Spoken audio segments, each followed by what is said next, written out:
Joe Rogan Podcast. Check it out. The Joe Rogan Experience. Train by day, Joe Rogan Podcast by night, all day. Welcome. Thanks for coming, man. Appreciate it. Thanks for having me. I've watched you compete. I watched that documentary too. What is the documentary called? I forget the name of it. The Fittest? Yes. Yeah. Dude, that is crazy. It's the physical strain that you guys are. What happened to the volume? Sorry. Oh, okay. We're back. The physical strain that you guys put your body through is fucking insane. And until you watch, like, you guys compete and do all the shit like rucking, like running with the weight vest on and everything. Yeah. It's insane. Yeah. Yeah. The games. So like the games are like the big competition. And it's like, it's a wild show because sometimes it's 5 days, sometimes it's 3 days. And we'll have like usually between 12 and 15 events over those days. Do they let you know in advance what you're going to have to do? Some, like we might find out an event sometimes a week or two ahead. But then like we'll have others where we're literally finding out the event as we go, like as we're competing.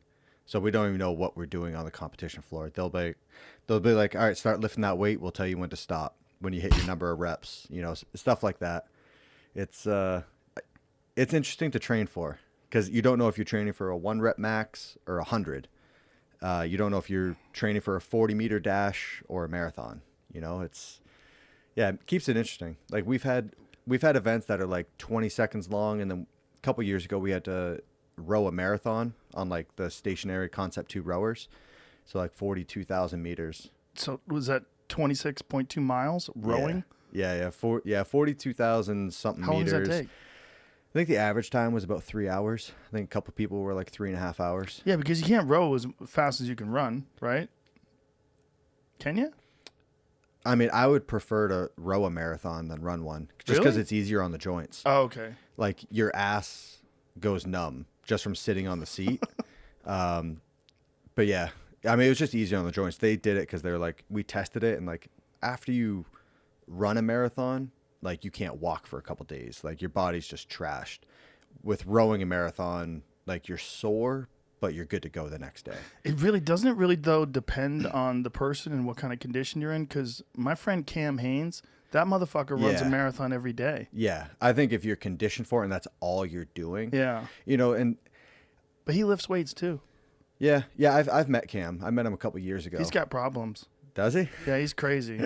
He's legit crazy. Like David Goggins crazy. There's a few people that I know that I'm like, what are you doing to yourself? Yeah. Yeah, I'll watch Cam and he runs a marathon every day. And it's like, why? What are you doing? Well, that seems terrible. He likes those ridiculous ultra races, like the Moab 240s and stuff like that. Yeah, I got a buddy that does all those like 200-mile, couple days long. Yep. And it's like, all right, like I get that that's your thing. I don't get it, but more power to you. They're just testing. I mean, for Cam, he's just testing his mind. Yeah. He wants to find out when it breaks, and he can't break it. Yeah. And every day strengthens it. So every day he's running massive amounts of miles. He'll run like 19 miles in the morning. Yeah. He'll run like 6 miles in the afternoon. And I mean, I wonder if he's ever played with like other challenges, instead of just running. Because I know like if I'm practicing the same thing over and over, you adapt to it, you get better at it, you get more comfortable with it. And it's like when those curveballs get thrown at you of something that you're not used to. Mm-hmm. And I mean, that's CrossFit, right? That's what our training is. Yeah. Like we're trying to think of different things that can be the test for us and figure out like, all right, if this comes up, how do we deal with it? How did you get involved? Did you just walk into a class one day and get kind excited of funny. by it? So I have a background in Olympic weightlifting. Did that for 10 years, lived at the Olympic Training Center. Like my goal was to go to the Olympics for weightlifting. And then that didn't pan out and like started focusing on school. And then I just just gained the freshman 15. So I was like, all right, I either need to start working out again or change my diet. So I was like, I'll start working out. And, trying to find an Olympic weightlifting gym they're like a needle in a haystack, but CrossFits are everywhere. And so I just like Googled CrossFit near me because they use all the same equipment, like the barbells and bumpers. And so I just showed up introduced myself. I was like, hey, like, I don't want to do your CrossFit thing. I'll be in the back room just doing clean and jerks and squats. And just kept doing that, kind of showing up on a irregular basis. And then one of the girls from the gym who was a competitor was just kind of like bribing me into workouts every once in a while. Like, oh, you might be good at this one. Give this one a try. Give this one a try. And the owner of the gym actually signed me up for my first competition because he's like, hey, I think you have potential in this. You should give this a try. And so we made a deal that he signed me up and paid my entry fee. And then if I won any money, I had to buy a pair of CrossFit shoes. And, what are CrossFit shoes? I mean, at the time, it was like the Reeboks, like the minimalist shoes. Okay. Like I was working out in Air Max 90s. And so he's like, anything's better than that. And what year was this? This would be back in like 2012.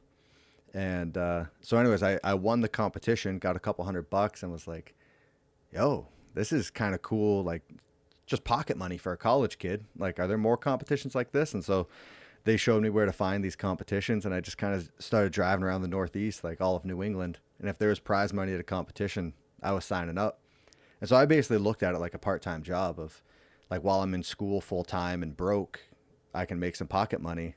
And yeah, just kind of, I was like, all right, if I want to keep winning these competitions, I need to work on my weaknesses, get better. And then just kind of fell in love with it. And it just ratcheted up bit by bit until like I'm at the world championships and I'm like, oh shit, how did I get here? And then you won over and over and over again, which is crazy. Yeah. It's a weird start, man, to something that you not just excelled at. I mean, I think you're the winningest guy ever, right? Yeah. Yeah. I've been on the podium 7 times and I've won it the last 5 years. That's bananas. Yeah. I mean, for someone who started off as a like, lark. Yeah. I'm not blind to it. Like I'll be sitting with my fiance, like, you know, just when these cool opportunities get plopped in front of me, and I'm like, how did I end up here? Like, this wasn't supposed to be my life. You know, I was a mechanical engineer, you know, like I thought my sports career was over with Olympic weightlifting. You know, I broke my back. Like it was a whole. What did you do to your back? Broke my L5 in 2 spots. Oh, yeah. How? Just training too heavy too often. And, it just fractured the actual bone? Yeah. Yeah. Like the little wings off the side. Oh. And it was on 2 separate occasions too. Oh, it was no. like they were like a week or 2 apart from each other. And so wait, hold on. You broke one and then you kept lifting? Yeah, I didn't really have a choice. So I was living at the Olympic Training Center and like there was a lot of pressure on the program to like produce. And I was on the junior world team. I was leaving for Romania in a couple weeks to compete. And yeah, it was just, I don't know. I wasn't training as smart as I should have been. And so the first one, I was doing like a clean pull. So just like a deadlift with a big explosion at the top and like loud pop on one side. And I dropped the bar and like it. Have you ever seen those heat packs that have the little clicky thing in them? Mm-hmm. That's what it felt like when it like clicked and then it just like the inflammation just spreading. Ooh. And so, you know, go to my room, lay down for a couple days and then, you know, it was, oh, I knew something was wrong. Like I've never had an injury like that. You know, I couldn't move. Did you get an x-ray? Did you get an MRI? No, because it was like I was leaving for the competition in like 2 weeks. So it was like too late to call the alternate to like replace me. So you wait, do they know that you're this injured? I mean, I told them like, hey, and they're like, suck it up, pussy. I'm injured. And I was told like, hey, there's a difference between pain and injury. And I was like, okay, I'll get back to lifting. And so then a couple days goes by and I'm being super cautious, like basically stripped all the weight out of my training. I'm just moving. And then, what was it? It was a heavy back squat and like load up and you're going for like a new 1 rep max, like a week before you get on the airplane. And, yeah, I hit the bottom of the hole, left side goes. Oh, Jesus. And so anyways, went to the competition, did terribly, you know, like the coach was like, hey, what's your goal for this competition? I was like, I just don't want to bomb out. I just want to make one lift in each. And he's like, okay, we'll make sure that happens. I only made 1 snatch, 1 clean and jerk. And then it was when I got back, I like put my foot down. I was like, hey, I'm not lifting shit until I get an x-ray. And like they x-rayed it and they're like, oh yeah, there's break right here. And what, did the coach feel bad? I mean, I feel for him now that I have a little more life experience and like, at the time, hated the guy. But now that I know the situation he was in, he was under pressure for keeping his job to like, hey, you need to produce athletes. Like none of the American athletes are doing well on the world scene. But it's like USA is one of very few countries that competes clean. And so it's like, how do you compete, Yeah. So he had this outside pressure to like produce an athlete, whether it was the right way or wrong way. Isn't that fucked up, that statement that you just said? But I know it to be true. When you said the USA is one of the few countries that competes clean, it's actually true. Oh, and so strange. I remember at the junior worlds that I competed at, the winning guy in my weight class snatched more than what I clean and jerked. Like this 18-year-old kid, and he like power snatched 155 kilos. It was Where's crazy. he from? I want to say he was like somewhere over in Europe, and I'm pretty sure it was like the whole podium got popped. It's kind of like, I remember like the 2008 Olympics, like the 94 kilo class, they started testing down, and it's like currently it's like 9th place guy has the bronze medal because they just kept testing down. So did they pop him right after the competition, or did they pop him I think it's in like the future? years later, Yeah. because it's like at the time with the drug, they don't know how to test for. Right. And so they save the samples, and then years later they figure out how to test for this stuff. Did you see Icarus? I watched like the first bit of it. Yeah, I haven't seen the whole thing yet. It's fucking nuts. Yeah. It's nuts. I mean, it's just crazy. Like, if there's a sport with money, people are going to start bringing drugs into it. Well, the crazy thing about that was that it was a Russian state sponsored. They sponsored the Yeah. entire dope. They doped everyone. That guy Gregory Rychenkov, yeah, the guy who is the supposed anti-doping guy from Russia. He said the only people they didn't dope were the figure skaters, because they found that the figure skating it actually interfered with fine motor skills. Really? Yeah. So made kind the of women too manly. So kind of funny about that. My parents were both figure skaters. Whoa. And so they're both Olympians, 1976. Like No they're- shit. Yeah, Paris freestyle. And my dad talks about like he would be in the locker room, and like different countries, he was like they just had their syringes on the bench. Oh my god. And he was like, you'd come in after your session on the ice, and he's like, the German team's just there, like they're not even Wow. hiding it because It was legal. it like Well, they no didn't one- test for Yeah, it they didn't back know, then, right? But the American team did that too back then, supposedly.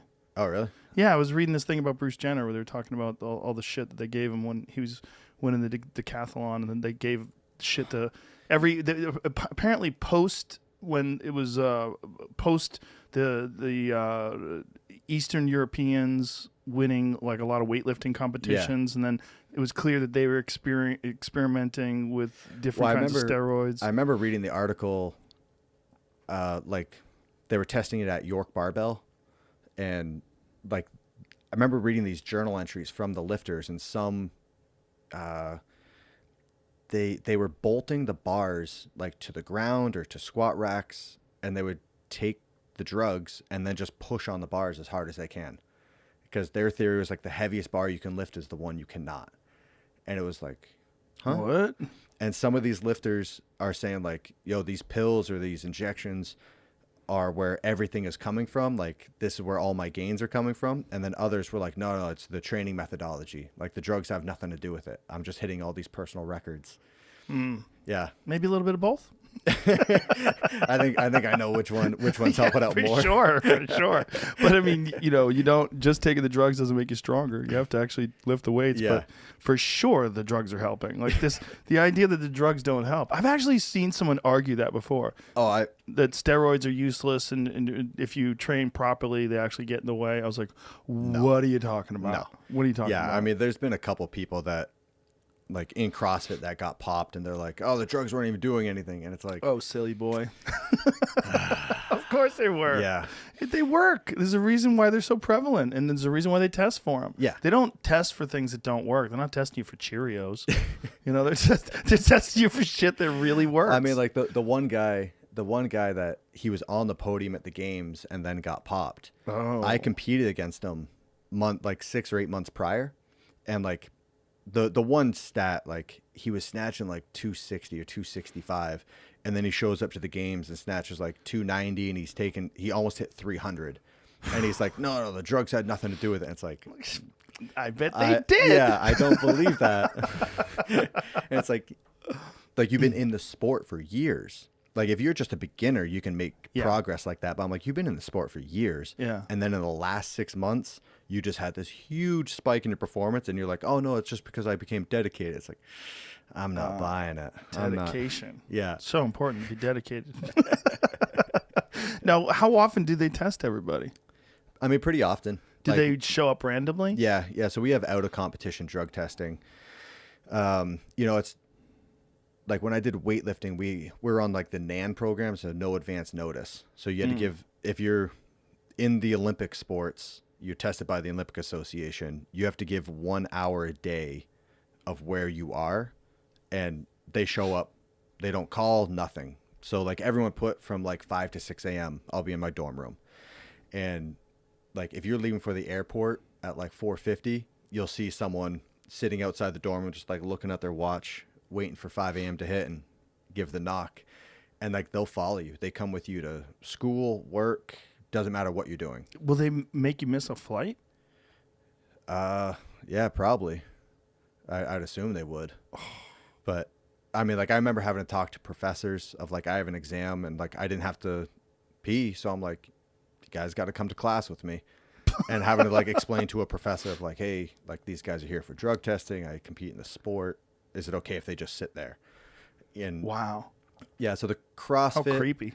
I mean, it's weird. Like I've had it before where they showed up at 5 a.m. I didn't have to pee. And I'm like, yo, it's 5 a.m. I'm going back to bed.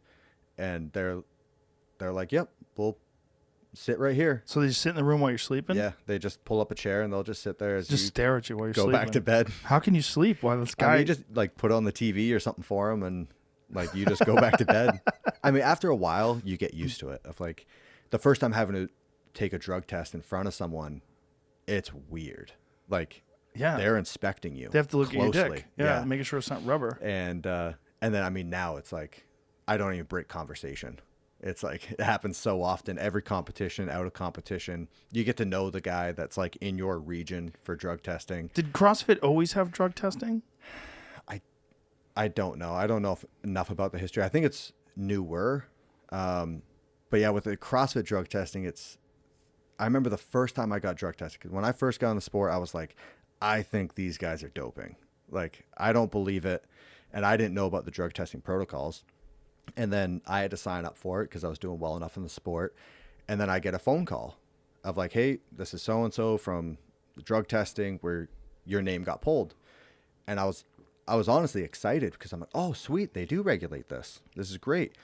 So I was like, yeah, I'm at the address that I listed. Come on in. Door's unlocked. And he's like, oh, no. We'll be there tomorrow. I was like, what? I'm like, you're giving me a day's notice? I don't like that at all. Like, you can flush your system out in a day, right? I For have a lot of things. I have to assume that if you know what you're doing, you have a plan B. Like, you have to assume that you're going to get tested at some point, right? How can they? I know that the USADA stopped allowing people to use IVs because one of the things they said about IVs is it allows you to flush your system out. And you can test negative. See, I never knew the reasoning. I remember it was coming up like those IV bars that like they just jam pack it full of vitamins and whatever, like these super doses. And it's like started as like a hangover cure, right? Right. And I remember that was getting pitched, like other people around me were doing them and they're like, you should do this. And I'm like, all right, my livelihood depends on not breaking the rules. So I'm like, and I'm contacting people at CrossFit, like, hey, is this allowed? And it's like right there in the rule book of like no IVs over 50 milliliters or something. And it's equivalent to like a tablespoon or 2 tablespoons. So I was like, oh, okay, that's not allowed. Not doing that. But yeah, I mean. So you can't even do IV vitamin trips? Interesting. Nothing. Yeah. But you can do some IVs. Like I said, no IVs allowed. I think if it's a up medical to, emergency. so like if you're super dehydrated. Yeah. So like if you're in trouble and like getting hospitalized or like there's a need for it, I think it's allowed. Do they do that to you when you have rhabdo? Do they give you? I should probably tell people what rhabdo is. Rhabdomyolysis, which is what is it exactly? Like your muscle tissue's breaking down because you overtrain. Yeah, I think it's. So I've had it once, Yeah. And I found out after the fact of like, oh, okay, that's what that was. It looks like you're pissing Coke. Yeah. And it's just brown. And you're like, oh, that ain't good. But it's like, yeah, if you don't train for a long time and then you do a workout super high intensity and it's like one repetitive motion, just over and over.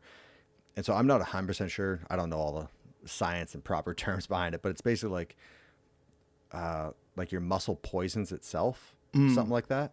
But yeah, it's not good. I know a lot of people that have been hospitalized for it. Do they use IVs to treat you with that? I think so. I think it's just like you need to get so hydrated, just flush everything out. Because it's something like, it's like your CK levels spike. I don't even know what that means, but It's interesting that that's like a real thing that happens pretty often amongst people that do CrossFit. yeah, I think it's probably more towards like the beginners. Because like now when I train, I don't even get sore. Like, So it's just people that are out of shape that try to do something that you would do. Yeah, and if it's like not a well-programmed workout where it's just like, all right, we're doing 1,000 thrusters for time, and it's going to tear your quads. And it's like, no, no one should be doing that type of workout. But I'm sure it's the same as like if I just jumped in on Cam Hanes' running routine, Right. when I've done no building up to, I have no business running a marathon every day. Right.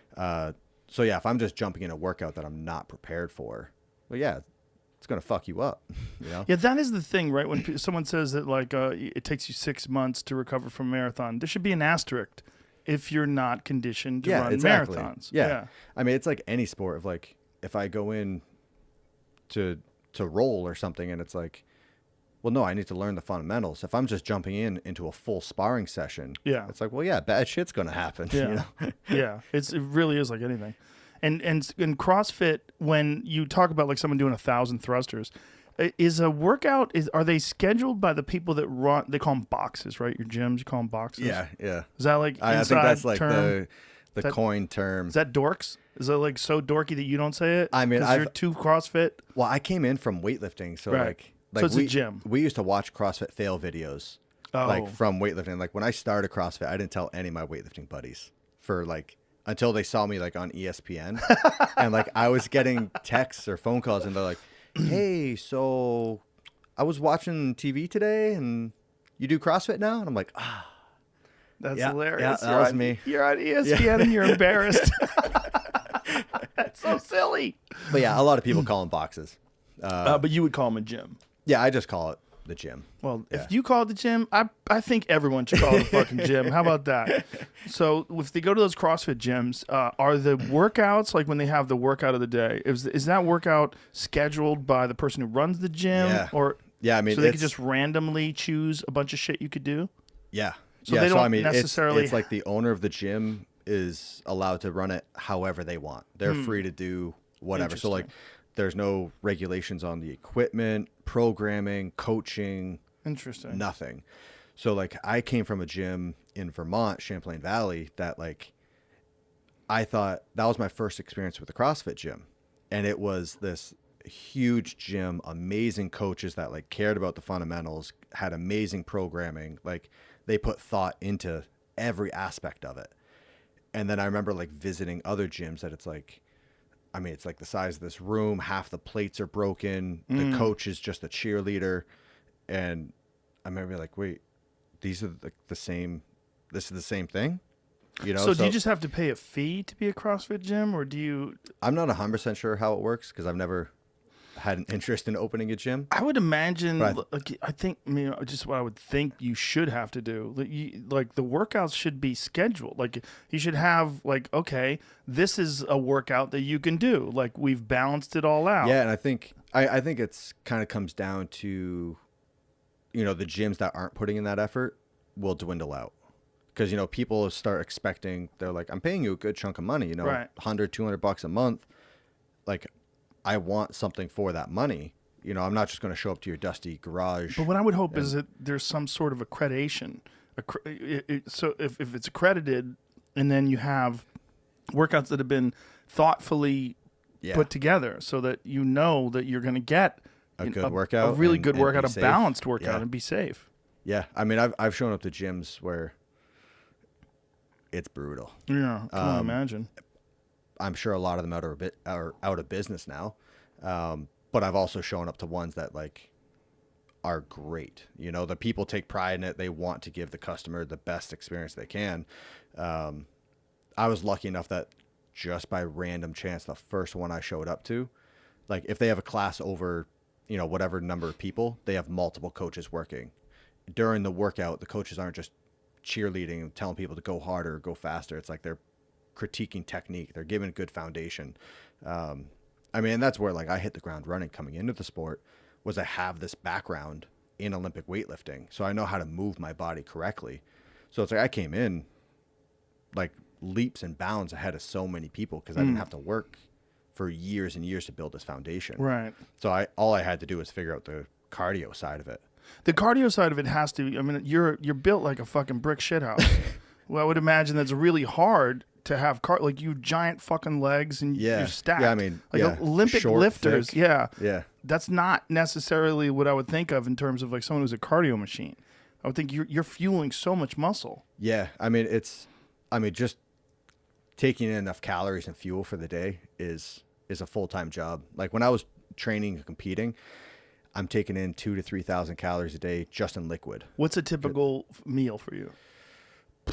Oh man, you have to ask my wife that one. She does all the cooking and meal prep? everything. Do you have those little plastic things you open up and no, it's like I'll just text her when I'm on my way home from the gym and like, hey, be home in 10, and then I walk in and like there's a whole plate. But like I'm like a child at breakfast. I hate eating breakfast. And it's like she'll have like the 3-4 eggs, the bagel, cream cheese, fruit, vegetable. Like, why do you hate eating breakfast? I don't like eating first thing in the morning. But you have to because you Yeah. need the fuel. Yeah. Yeah. So it's like I'm like a child sitting there, and she's like, "No, you're not allowed to leave until you clean your plate." I'm like, "Oh shit!" Like, so now it's like now that I'm not training as a career, I won't eat until 2 or 3 in the afternoon. And how old are you now? 31 now. And what made you decide to retire at 31? Because it seems like that's like kind of your athletic peak, no? Yeah.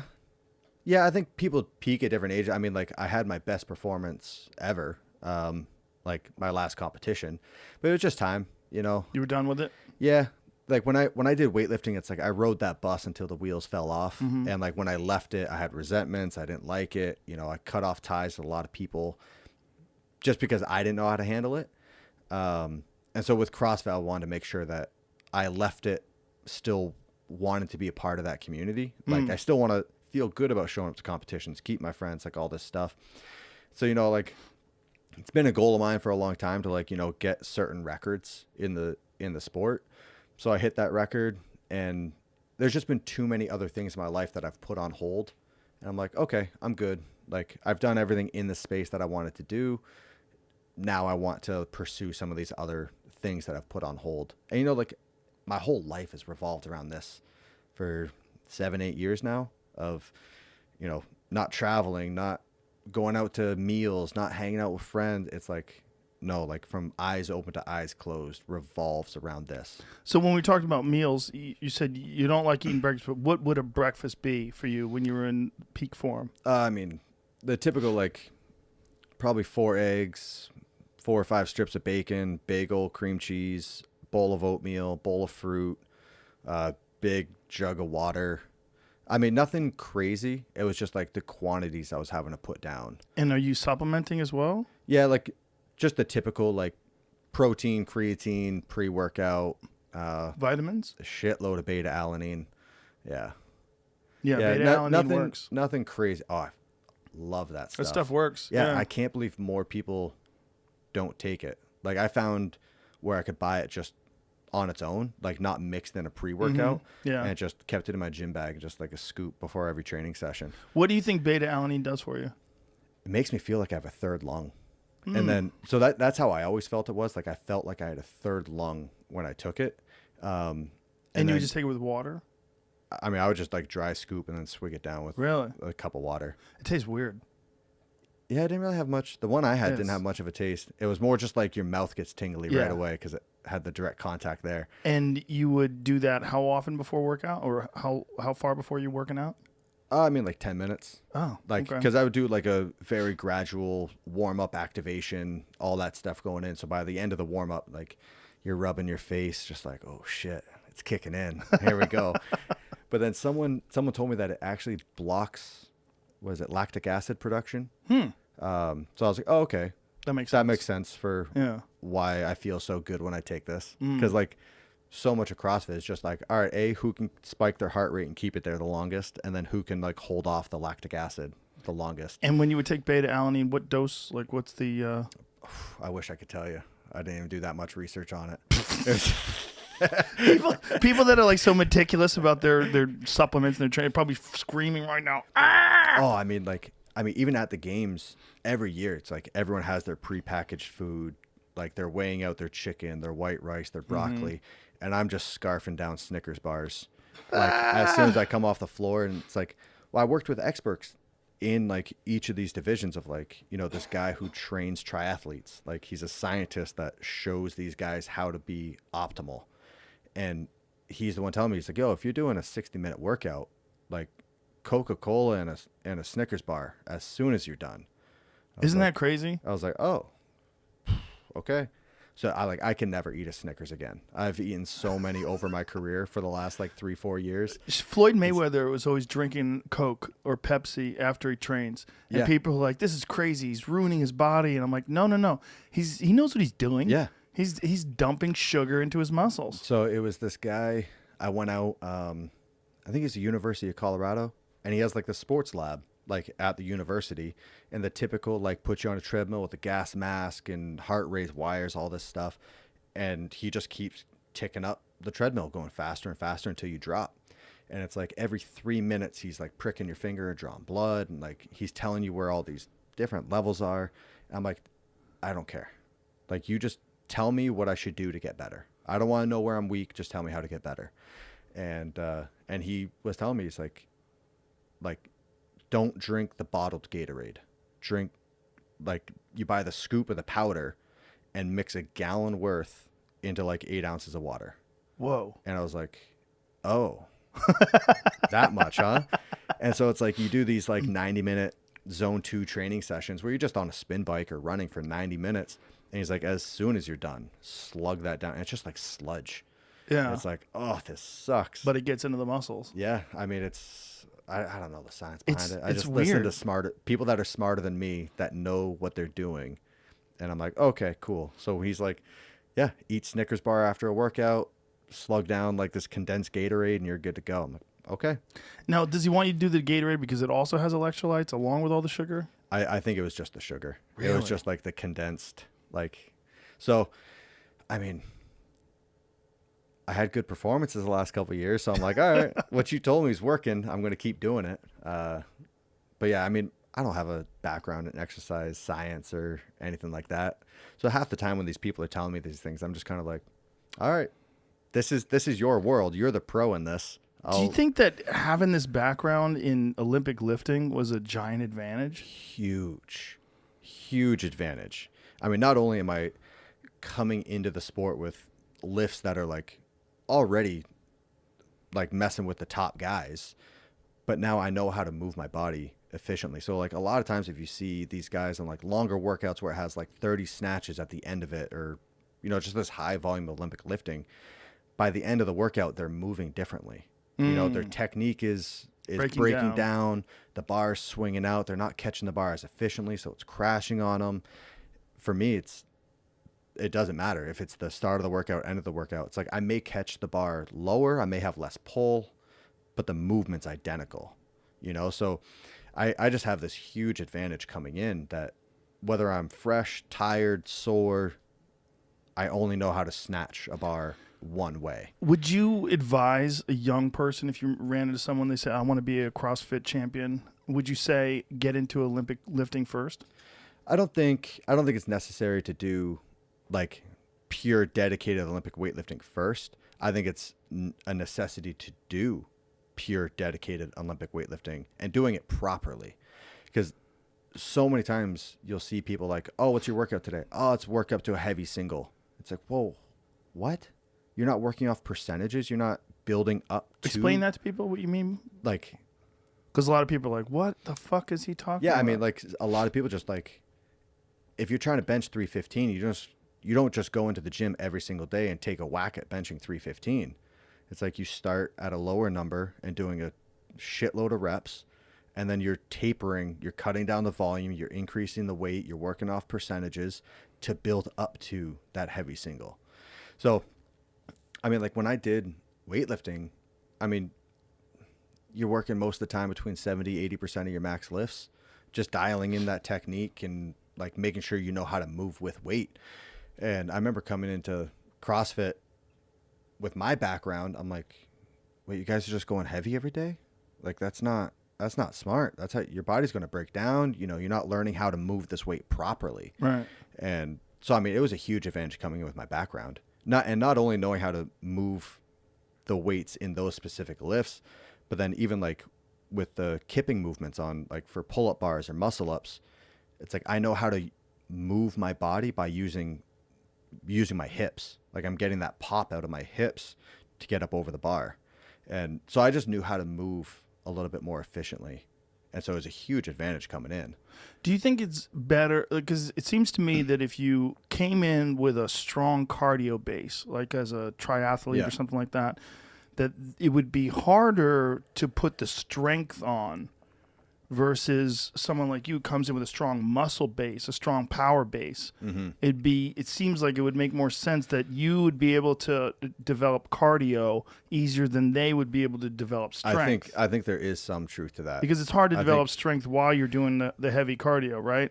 You could maintain strength, but if you're doing a lot of long distance running and shit like that, you don't. I don't know about that. Mm-hmm. I mean, I've continued to hit strength number PRs throughout my career. Right, but you already have this base. Yeah, I don't know.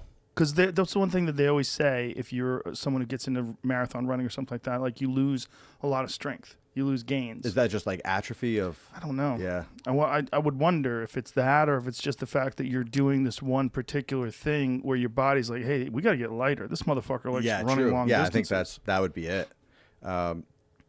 I would, if I were a betting man, I would say it's easier to build the cardio side of it versus the weightlifting, because I think there's more aspects that go into the weightlifting, because there's the strength, the flexibility, the technique, the coordination. There's a lot of things. Whereas like for me to build cardio, it's like I just get on an air bike and start hammering away. Right. You know, there's not much technique going on there. Now, was air bike your main source of cardio exercise? For me, it was rowing. Like the Concept 2 rower. And it was just like I showed up, one of the first competitions I did, or like anytime it showed up in like the class workout in the gym, I just got my doors blown off by everyone on the rower. And so I was like, okay, like if I want to get better, I need to figure out this machine. And so Concept 2 is actually based in Vermont. So a lot of their employees went to the same gym as me. And I'm in the back rowing one day, and one of the main employees comes back and he's like, stop what you're doing. You're so bad at this. Let me show you the technique of how to do this. What were you doing wrong? Everything. I mean, it was just like I was throwing my shoulders back first movement, pushing like so leg dominant. I'm pulling with my arms early. And it's like you want to extend your legs first, then your back, and then follow through with your arms. So it sounds so simple, but like when you're in the movement, it's just like you're thinking of 100 different things at once. Mm-hmm. And so that sequence is just to be more efficient so you can go longer and further? Yeah, I think, it's a very unnatural feeling because, like for me, it's like my quads are my most dominant muscle. So I want to use that the most for the pull. And it's like, no, like you want to hinge, just like a clean, like you extend your legs first and then your back, like you want to stay over the bar. It's the same with the rower. But I think it was probably a good dose of like, I worked on it a little bit. I saw the results. And so I got that gratification of like, oh, I like this now. Like, I worked a little bit on it. I got a little dose of that, like feel good of like, all right, you're getting better, keep working. And so then I used the rower the most out of any of the tools. The bike, I mean, no one likes the bike. That thing sucks. Yeah, it sucks. So brutal. And especially if like the bigger you are, the better. Just because like you can manhandle that machine. But I'm like 5'6". Like the handles are like up here for me. It's not fun. What do you weigh? Like what did you weigh when you were at your peak? Usually for a competition, I would walk in like low mid 190s. So like usually right around 195, give or take. But in training, sometimes I'd blow up to like a little bit over 200, and my weightlifting would get awesome. And then sometimes my body weight would drop to like in the 180s. My gymnastics would be awesome. But the nice happy medium for everything was like mid 190s. And so, like, when you're doing things like running, like, 'cause, there's some events where you have to run distance, right? Yeah. I would imagine, like, you're built like a bowling ball. You're not. Yeah. When you I jack don't, like that, I do it's not not have running legs. No. But you have power lifter legs. Yeah. Right? Yeah. It's, I mean, I've put in a ton of time and I've worked with a lot of great people to get better at running, just get better at any of the cardio stuff. Do you have any joint issues or knee issues or anything from running? No, I'm good. Like, I mean, it was a big thing I wanted to end my CrossFit career without a limp or like some injury that dictated, like, I wanted to choose my retirement. I didn't want to be told like, oh yeah, you're retired. Your Right. knees are blowing out. You're Right. whatever. But no, I've always tried to train smart, like doing it properly. And so I've studied like how other people in other sports do these things. I'm not just leaving my front door and going for a marathon ruck. Right. I'm talking to people that are experts in their craft. So, like when I wanted to get better at deadlifting, I'm like, I don't know how the fuck to train deadlifting. Like, I have a rough idea, but not how to do it perfectly. And so I reached out to a powerlifter who had some world records, and he sent me over a whole program, when I wanted to get better at running. I'm like, all right, who's awesome at running? Probably someone that's done some Ironmans. Let me reach out to and the guy, I think he got second place in the Hawaiian Ironman twice, and I've worked with him for years. Did he change the gait, the way you run? Oh, so much. Really? I mean, I was terrible. What were you doing wrong? I mean, my breathing was super sporadic. In the beginning, it's like, I'm like, oh, I feel great. I'm not, just moving air as much as I can. It's like, I feel good. I'm comfortable. But then like by the end of a mile run, it's like, sometimes I'm taking a breath every other step, sometimes every third, whatever it was. So, like the foot position when I land, where my foot's striking in relevance to my body, my cadence, I think my cadence was super slow when we like sped it up. Actually using the ball of my foot, because weightlifting is just all heel, heel, heel. And then like changing my breathing cadence, and then finding, all right, where's the bottleneck in my running? Are my lungs not strong enough to expand to take in more air? Where's the weakness? All these different, just breaking everything down into like these minute little details to find where that bottleneck is and put a plan together. And did you run with like running shoes or minimalist shoes? Like, oh no, I always run with like the big old cushy. Yeah. I'm like, I have no pride. Like these people that are running in like minimalist shoes, I'm like, this is the proper way. I'm like, all right, I'm trying to do the fastest way. Like, I don't give a shit if it's the way we were intended to run. I'm like, these shoes feel good. I'm going to wear them. Yeah. Need a little cushion. Yeah.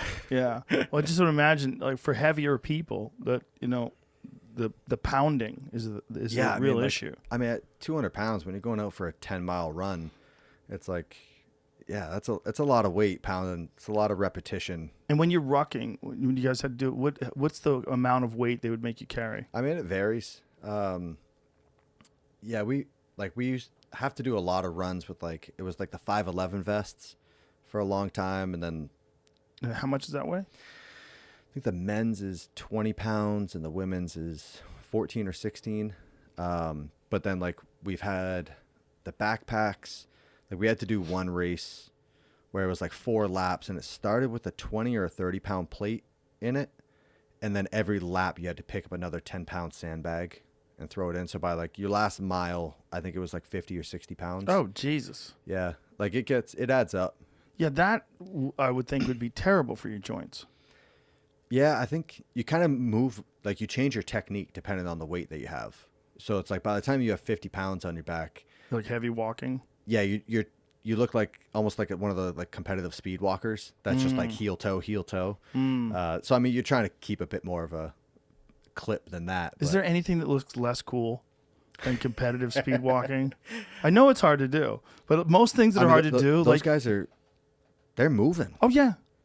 But they look like dorks. Oh, yeah. Right? Have you ever seen the suits where the aerodynamic suits where No. I don't know if it was a joke, if someone was, or if it was a real thing, but it was kind of like the cyclists, how they have like the glasses that integrate into the helmet, and it's like a big cone in the back for Yeah. aerodynamics. Like Alien. Yeah. That's it. Yeah. It was Yeah. a joke. Oh, It's okay. a joke? Okay. Knock 'em in Thank the God. middle. Yeah. Yeah.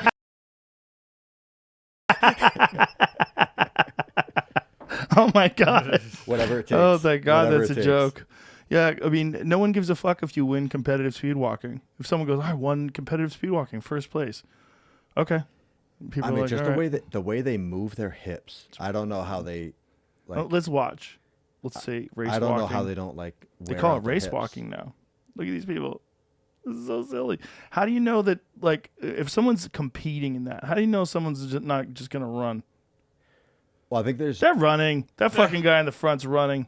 there's referees that are like making sure that you That have guy's a foot running. on the ground at all times. That guy's just running goofy. You get in the middle of that pack that you can. That's so weird. They're running, man. This is so silly. Like, is someone really watching you? You're running. He's running. Come on. Those fucking people are just running poorly. That is running.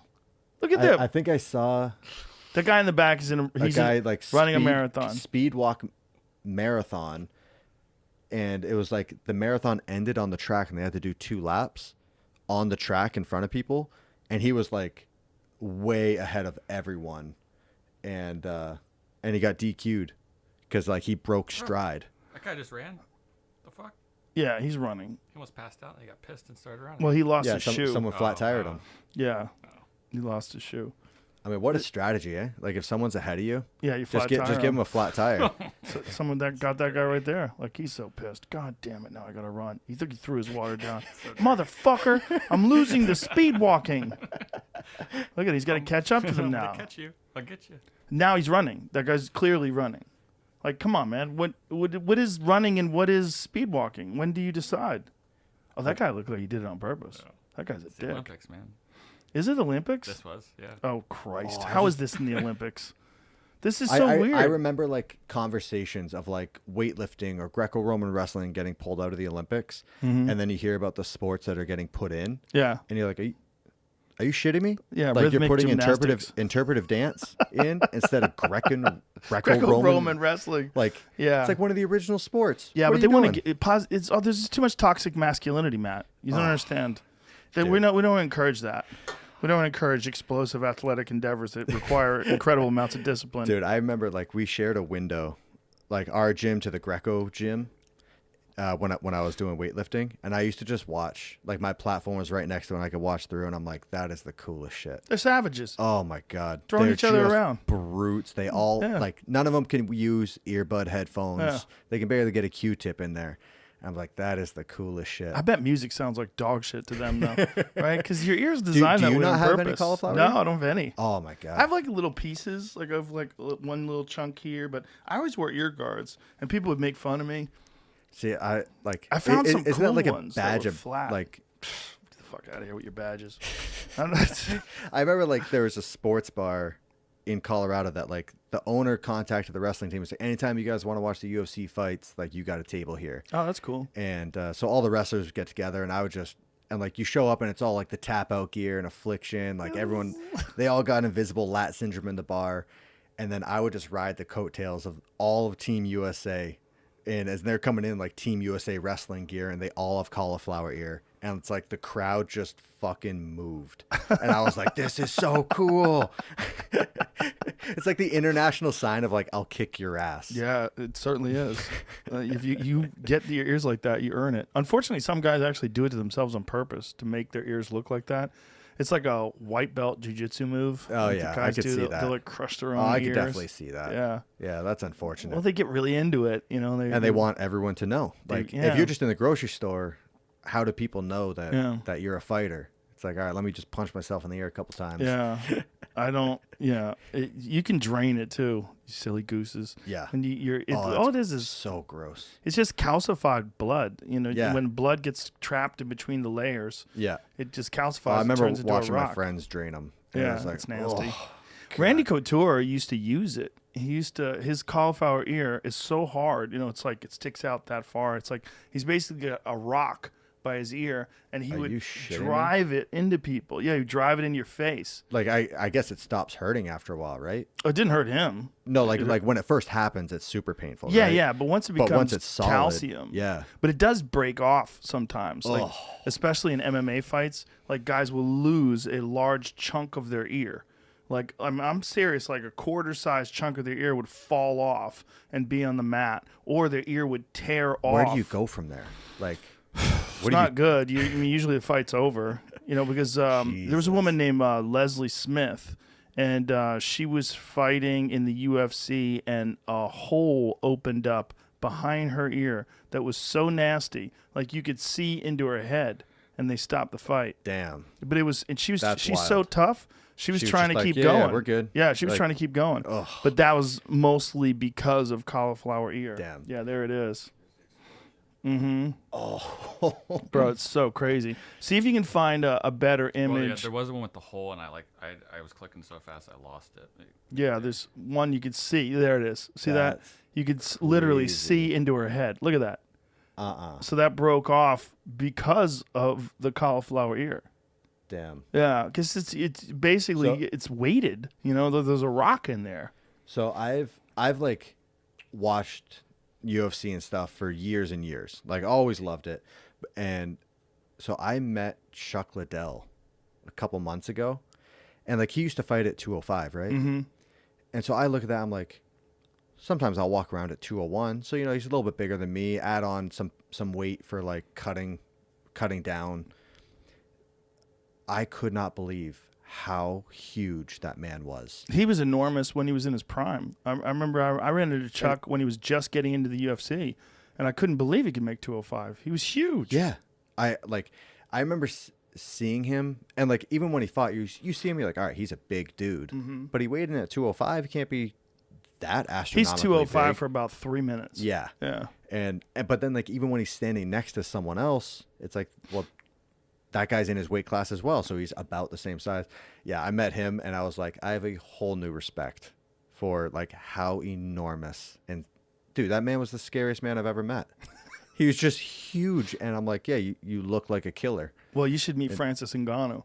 Francis Ngannou makes him look tiny. That guy's the scariest guy. Oh, man. Physically, the scariest specimen. And like his hands were just like, yeah, they were enormous. clubs. Mm-hmm. I'm like, that's not Yeah. even a functioning hand. Like that's just a club for beating people. Well, you got to think Chuck has been involved in martial arts and wrestling since he was a little kid. Yeah. And his body's just developed adapted. into that. Yeah. Yeah. Fucking crazy. It's a hard way to make a living, man. Tough people, Yeah. I mean, I think it's like any physical sport like that. Like, I mean, you look at these NFL guys or Mm-hmm. whatever it is, and it's like you're literally taking a beating for a living. Oh, yeah. You're just trying not to break. I think maybe the NFL's worse in terms of the kind of impacts that they take because they're running at each other. Well, and then like it's not like you don't see it coming. Like UFC, it's like there's one dude in front of you. Right. Like he may hit you with a kick you don't see coming, but it's like you know where it's coming from. The NFL, it's like Some guy you get from the side. blindsided. Yeah, full There's- clip. There's nothing you can do. And the guy's a super athlete. Yeah. Just Yeah, I was- ridiculously powerful, super fast, and he's throwing his entire body into you. Yeah. Yeah, I started working with a bodywork guy, like Tom Brady's bodywork guy. Like, if you ever wonder why Tom Brady's playing at 43, it's because of this man. Really? He is a magician. What kind of stuff does he do? The most painful body, like, he just makes your muscles supple. He's like, if your muscle is pliable and supple, you can't hurt it. And so, like, I started working with him like 2 years ago, and it was unreal. Like, just the light switch fix that he Wow. gave. But anyways, he was saying to me, he's like, what you do is so easy. What you do is so easy. And I was like, after a while, I'm like, hey, like, do you mean simple? And he's like, yeah. He's like, the bar's not swinging back at you. He's like, when you get hit with a weight, it's all square, perfect on. Like, you're not getting blindsided by some like 200-pound D lineman, Right. 300-pound D lineman, just like, and you didn't see it coming and bending your knee the wrong way. He's like, you're in control of the bar. It's not swinging back. And I was like, oh, good point. Yeah. Like how those NFL guys last like decades I know, it's of crazy. getting hit like that. Like, oh my God. I guess it's just discipline and making sure you're taking care of your body. And then for some, it must be genetics, too. I mean, just I think you have the combination of like the genetic freaks, and then if you have a paycheck big enough at the finish line for anyone. Yeah. Like, I mean, a lot of those guys, like, I mean, you're earning 25, 30 million a year. There's not much I won't do for 25 million a year. Right. And it's like your year is 16 weeks of getting hit. It's like, all right, that's pretty cool. The problem is the brain. Yeah. The brain just doesn't recover. The punishment those guys take is, when you hear guys like how do you say his last name? Seo. Yeah. Yeah. When he committed suicide and they shot analyzed himself his in brain. the chest. Yeah.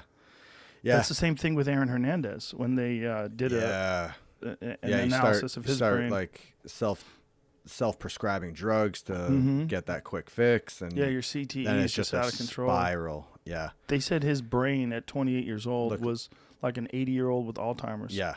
Yeah. Crazy. Yeah. I watched that documentary, and it's like, That's this nuts. is real life. Like this happened in this world. Yeah. Holy hell. Well, he fucking murdered somebody in Florida and got away with it. Dude, like before he murdered guys, up Well, north. I mean, what was the stat of like the 2008 Florida Gators team? Like the rap sheet, there was like 120 people on the roster, and like 40 of them have been arrested. Yeah. It's like, dude, those numbers are staggering. What Crazy. the hell is going on? It's probably the culture, but it's also probably the impulsiveness that comes with massive amounts of brain damage. Yeah. Well, who's the Antonio Brown? Like I know very little on the topic, but it was like people saying that like he took the one hard hit for the Steelers, and then his personality he was a different person. Like his personality changed, his temperament, everything. And it's like, man, that happens. Yeah. It's real. It happens with people. Yeah. I'm glad I was in a sport that like I'm not getting knocked out on a regular basis. Did you watch the UFC this weekend? No. Crazy event. Well, I saw the one guy who got DQ'd, right? Yeah. That's brutal. Just a straight knee to the face while you're on the ground. Yeah. Whoa. Super unfortunate. And one of his coaches was yelling, "Just punches, just punches." Oh, Yeah. really? Marcos Tomato, who's his nickname's Parumpa, is the jiu-jitsu coach, one of the coaches for American Top Team, and he's yelling out, "Just punches, just punches." And then someone else in the coach is yelling in Russian. They're yelling to Piotr Yan to hit him, and because he's thinking that the guys. It's confusing to some fighters when is a downed opponent. A grounded opponent is technically. Well, I'm sure if he's hunched over, it's like, wait, is his knee down, or is Well, it, if you have on his one, foot? here's the thing: if you have your feet down but one hand down, you're not grounded. If you have two, maybe Nevada uses a hybrid version of the new mixed martial arts rules. It used to be anytime you had a hand down at all, you were a grounded opponent. And then they switched it to if you have two hands down, you're a grounded opponent. But if you have a knee down, you're a grounded opponent. So he had a knee and two hands. Yeah. So he was fucking grounded. Yeah. I mean, it was like there was no question about it, he was grounded. But I think maybe he thought he was coming up, and Piotr tried to catch him as he was coming up, but it was 100% illegal. Yeah. I mean, that's. So you can see it here. See, he's got one hand down. Yeah, look, he's got one hand. No, it doesn't. Both of his hands are up. Both hands up. But so maybe that's what he thought. Maybe it was because the knee was down and both hands were up. He thought he wasn't grounded. Yeah, maybe that's why he was confused. But I mean, it's 100% illegal. That sucks for both of them. See, if you hear your coach yelling, "Hit him!" See, even I'm like thinking, like, okay, is that grounded or is not grounded? I know it's not. I know it's grounded because this has come up before. Because it used to be that when your hands were down, then it was grounded. Yeah. But then Big John McCarthy explained to me, no. Anything other than the surface of your feet on your legs, like so your knee, if your knee is down, that means you're a grounded opponent. Like with that guy, like is he coming over from a different fighting league? No, he's the rules? champion. No, he's the champion. It's just there's different versions of the rules, right? In some places, a grounded opponent, you what is the new version of the rule? There's one of the new versions of the rule is if you are putting weight on your hand. So you can touch it, but you can't. If you have weight on it, then you're a grounded opponent. But if you're just touching, that's not a grounded opponent. I mean, that's. It's too complicated. As soon as you allow opinion to come in, it's like, well, then there's the debate on like, was that the right call, bad call? It's like just set up a clear, definitive rule. Right. Well, there's other folks that also think, well, why isn't that a legal technique? Well, how come you can punch him in the face? You can't knee him in the face. This is stupid. Like, why can't you how come you can't kick him in the face? How come when a guy's lying on his back, he can kick you in the face, but you can't kick him in the face? Like, that seems stupid, too. From 2018, the Nevada rules on it. There's the Nevada has a hybrid version. Yeah, they didn't adopt the new grounded rule. I think. Unless they've changed it since this. Yeah, I think it says to be considered grounded.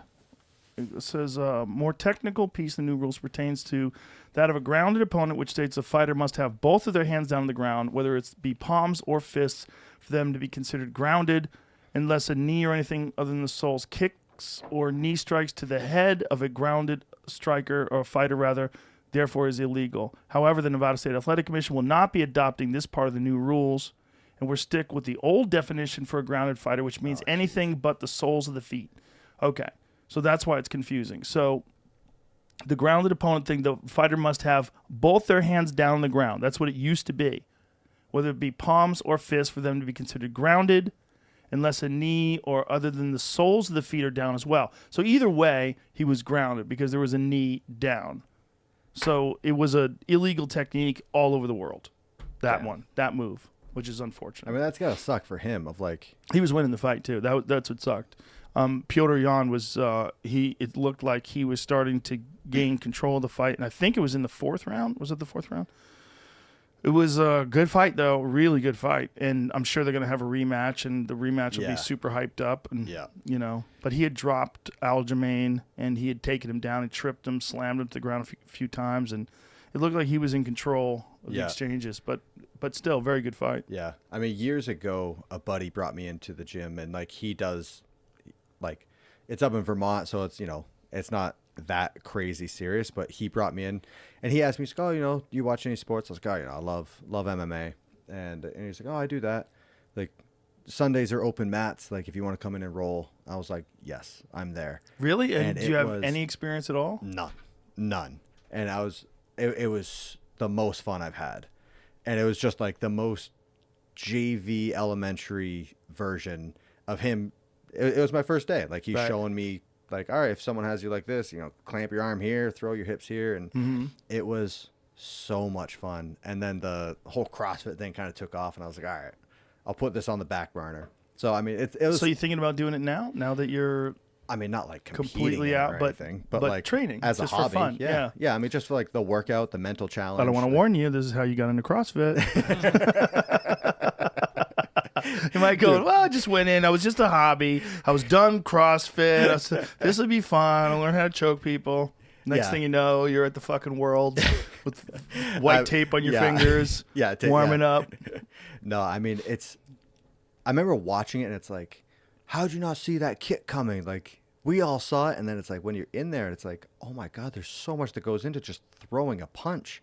And it's this whole crazy different type of cardio and this grit, and it was so cool. Well, the main event Saturday night was really interesting because it was this guy who's the middleweight champion, Israel Adesanya. Yeah, he went up, right? Yeah, who's this really super technical striker, and he fought this destroyer, this Jan Blachowicz, who's the light heavyweight champion. So you got to see this really fast guy who's really good at feinting and setting traps for you against this fucking just one of the most brutal knockout artists. I remember seeing them face to face and being what the fuck are these two guys doing fighting each other?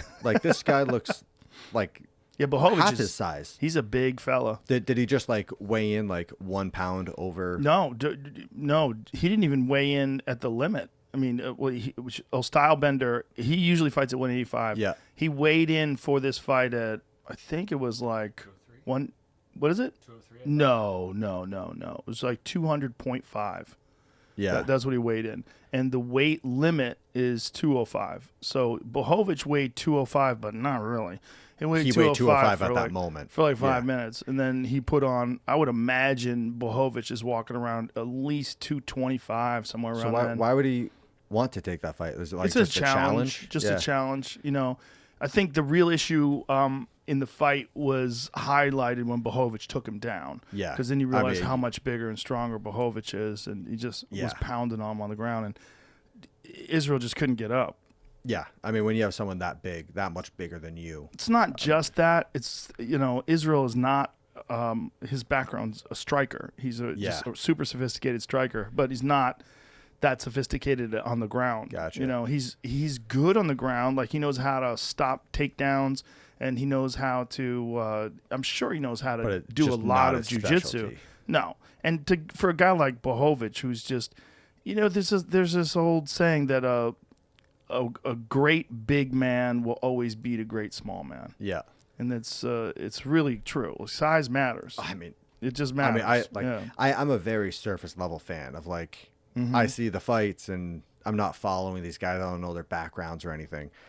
And it's like, I just saw the two of them like nose to nose and I'm like, Yeah, what's going on here? Like, Bohovic is so thick, and his power is ridiculous. Like, to put it in perspective, John Jones, who's the greatest of all time, right? He fought this guy Dominic Reyes.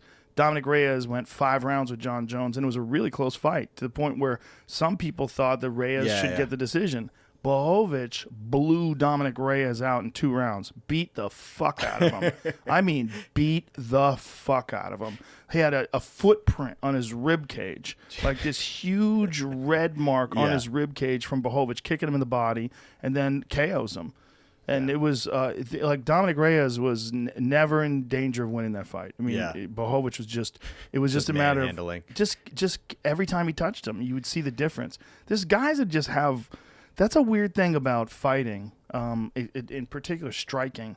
Some guys just have this crazy power. Yeah. And it doesn't make any sense. Like, I mean, it's the same in like any sport of like, there's just dudes that have this like grunt force. Like I've had it with some buddies that like, we'll train. It's like squatting, benching, Olympic lifting. Like our numbers are pretty similar, but then it's like, we'll just like kind of wrestle. And it's like they just manhandled me, and I'm like, well, it's a lot of that's technique, though. Oh no, like we're both like wrestling. neither of us know what the fuck we're Oh, doing. okay. But it's like they just have that brute strength, like that farm boy strength. And it's like, what the hell? Farm boy strength's real. Yeah, You got to think, if you're throwing bales of hay. yeah, just awkward objects, Doing medium shit like weight that, all day long that's for like years and years. kettlebells, right? Yeah. It's like sandbags. Like, you're kind of doing something. You probably know, like what's going on with John Jones now? John's moving up to heavyweight. Is he? Yep. So what's happening is next in 2.5 weeks, Stipe Miocic is fighting Francis Ngannou. Francis Ngannou is the guy I told you before. Do you know who he is? No, He's the scariest motherfucker in the sport. He hits guys and literally knocks them into another dimension. He's terrifying. And his story is incredible, man. I had him on the podcast. He escaped Cameroon and made it all the way to Europe. Oh, I know this guy. Yeah. It took him 14 months. Yeah. He got arrested 7 times, and every time they would arrest him, they send him to the fucking desert. So they send him to the Sahara. Is it the Sahara Desert? What desert is it? Yeah. Is that it? Yeah. You look not as convinced as I am. I don't know. Yeah, that's Whatever the desert was, they send him all the way to this fucking desert, and he makes his way all the way back to Morocco every time.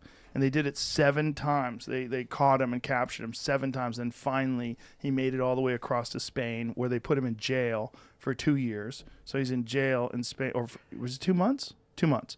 So he's in jail in Spain for 2 months, rather, not 2 years, because the whole thing took 14 months. So it took him a year to get to Morocco, a year to finally get into Spain. Then in Spain, he was in jail for 2 months, and then finally leaves Spain and makes his way to France, and lived in France as a homeless guy, like literally sleeping in a parking lot and working out at a gym, and then finally starts fighting, and then makes his way to the United States. Now he's the #1 UFC heavyweight contender. Yeah, I feel like after you do that, like, life's easy. It's like, yo, this whole thing ain't shit. Like, you know what I just went through? Like, exactly. They dropped me in the middle of the desert 7 times. Whereas, like, you know, he doesn't know how he's going to get out. Like, he was talking about drinking water that had like rotting bodies in it, and you had to like filter the water through a T-shirt to drink it, or die from dehydration. He had to make up his mind. Pull up Francis Ngannou KOs Alistair Overeem. This is literally the scariest knockout I've ever seen in my life. He hits this dude with a left hook and puts him in another dimension. You hear stories like that guy, and you're just like, oh, okay, my day's not that bad. You know, like I'm complaining about like a hangnail or something. Watch this. This is Francis is the guy that has the frosted tips. but he's What an enormous. and he's fighting human. Alistair Overeem, who's former Yeah. K1 champion. Why hear it right here? Boom. Oh my God! Just lifted his Yeah. head right off. But Francis can do that to anybody. Like literally any human alive, he could do that to. And you're talking about a guy he cuts weight to make 265 pounds. Look at that fucking KO. Like, Wait, they jeez. fight at 265? 265. Yeah, but he really weighs about 275, so he has to lose 10 pounds to make the weight class. He's the scariest. Well, he's one of the scariest. Derek Lewis is the other scariest. He's another guy that puts people into. I mean, it's so easy to hear that someone weighs 265 Mm-hmm. because like we all know a fat person that weighs 265, and you're like, oh, okay, it's not Not like that. that. When it's like that, Yeah, like- sculpted. Yeah, he's a 265 Greek god and fully natural. And Derek Lewis is another guy. He just knocked out Curtis Blades with an equally terrifying Yeah. one-punch knockout. He's Here's what John. Yeah, and so John is now in the range of 250 plus pounds, and he's weightlifting. He's doing a lot of deadlifts and squats, and just packing on the pounds as he Yeah, gets ready to fight the winner of Stipe Miocic and Francis I Ngannou. follow John, and I've actually chatted with him a bit. Like, I think it's like he hit me up and was like, hey, any pointers on this one thing? And I sent him a video. He's doing these Xerxes yeah. squats. Did you ever fuck with these? I have, like, especially coming back. What's the benefit of doing these? I think it's just a lot. It's just putting the bar further in front, so it's like just a lot more on your posterior chain. So it's like the further the bar is, the further the weight is away from your center, the more you have to pull back and compensate for it. But I would do stuff like that. I think it was like when I was coming back from my back surgery, I was doing them. But like, What did they have to do to fix your back? they basically went in and re-broke it. So like Dremel tooled the bone because it healed, but it didn't heal back together. So it's like each bone just kind of calloused over itself. Like So a they- caveman. So they went in and Dremel tooled, put in some protein that generated bone growth, and then put in 2 plates and 6 bolts. So they said they were like, yeah, we can go back in a couple years. If the hardware is giving you a hard time, we can go back in and take it out because the bone is going to be healed. But if it's not bothering you, we'll just leave it alone. So it's never bugged me enough to go through that surgery. Does again, it go off at the airport? No, I don't know if it's like different type of metal that doesn't set it off or if it's just not big enough quantity. But I mean, it's just like little tiny plates that were just like put in to tack it and It doesn't hold it. fuck with you at all? I mean, I'll have like if I sleep wrong, I don't know if that's just like that I'm 30 now and like sleeping can fuck me up. But no, I mean, I haven't had any like big moments where it was like, oh shit, like something happened. I mean, I came after the surgery, I went back to weightlifting. I hit personal records. Like I lifted for another year after I came back from the surgery. And then I just like, I trained out of resentment coming back because so many people wrote me off of like, he broke his back, he's done. And so I basically just trained with the fuck you mentality for, I mean, it was a year before I came back. So like in a full back brace, just rehabbing it, and then a year of competing. And so by the time I was done with weightlifting, I rode that until the wheels fell off. Like resentment is a hot burning fuel. It's good motivator, but it burns hot. So it's like you can't use it for too long. Did you have any other significant injuries or from CrossFit? From CrossFit, not really. I think it was like I came into CrossFit with enough of a knowledge base of how to train properly and not just like go hard, start flopping my body around, and I changed how I trained over the years because early on I was still young and I could get away without doing a warm up or a cool down or, kind of cutting those corners. And then it started catching up with me. So I was like, okay, if I want to make this a career, I need to take it more seriously. And, I mean, I tore my LCL warming up for an event, but I was just doing like the pigeon stretch, like where you put your foot up on a table and you're like kind of pulling. You felt pulling it pop? Yeah, like I was pulling on my foot and and it just like let go. And that was actually like at a competition. What'd you do? Kept my mouth shut. Wow. I just like threw on a couple knee sleeves.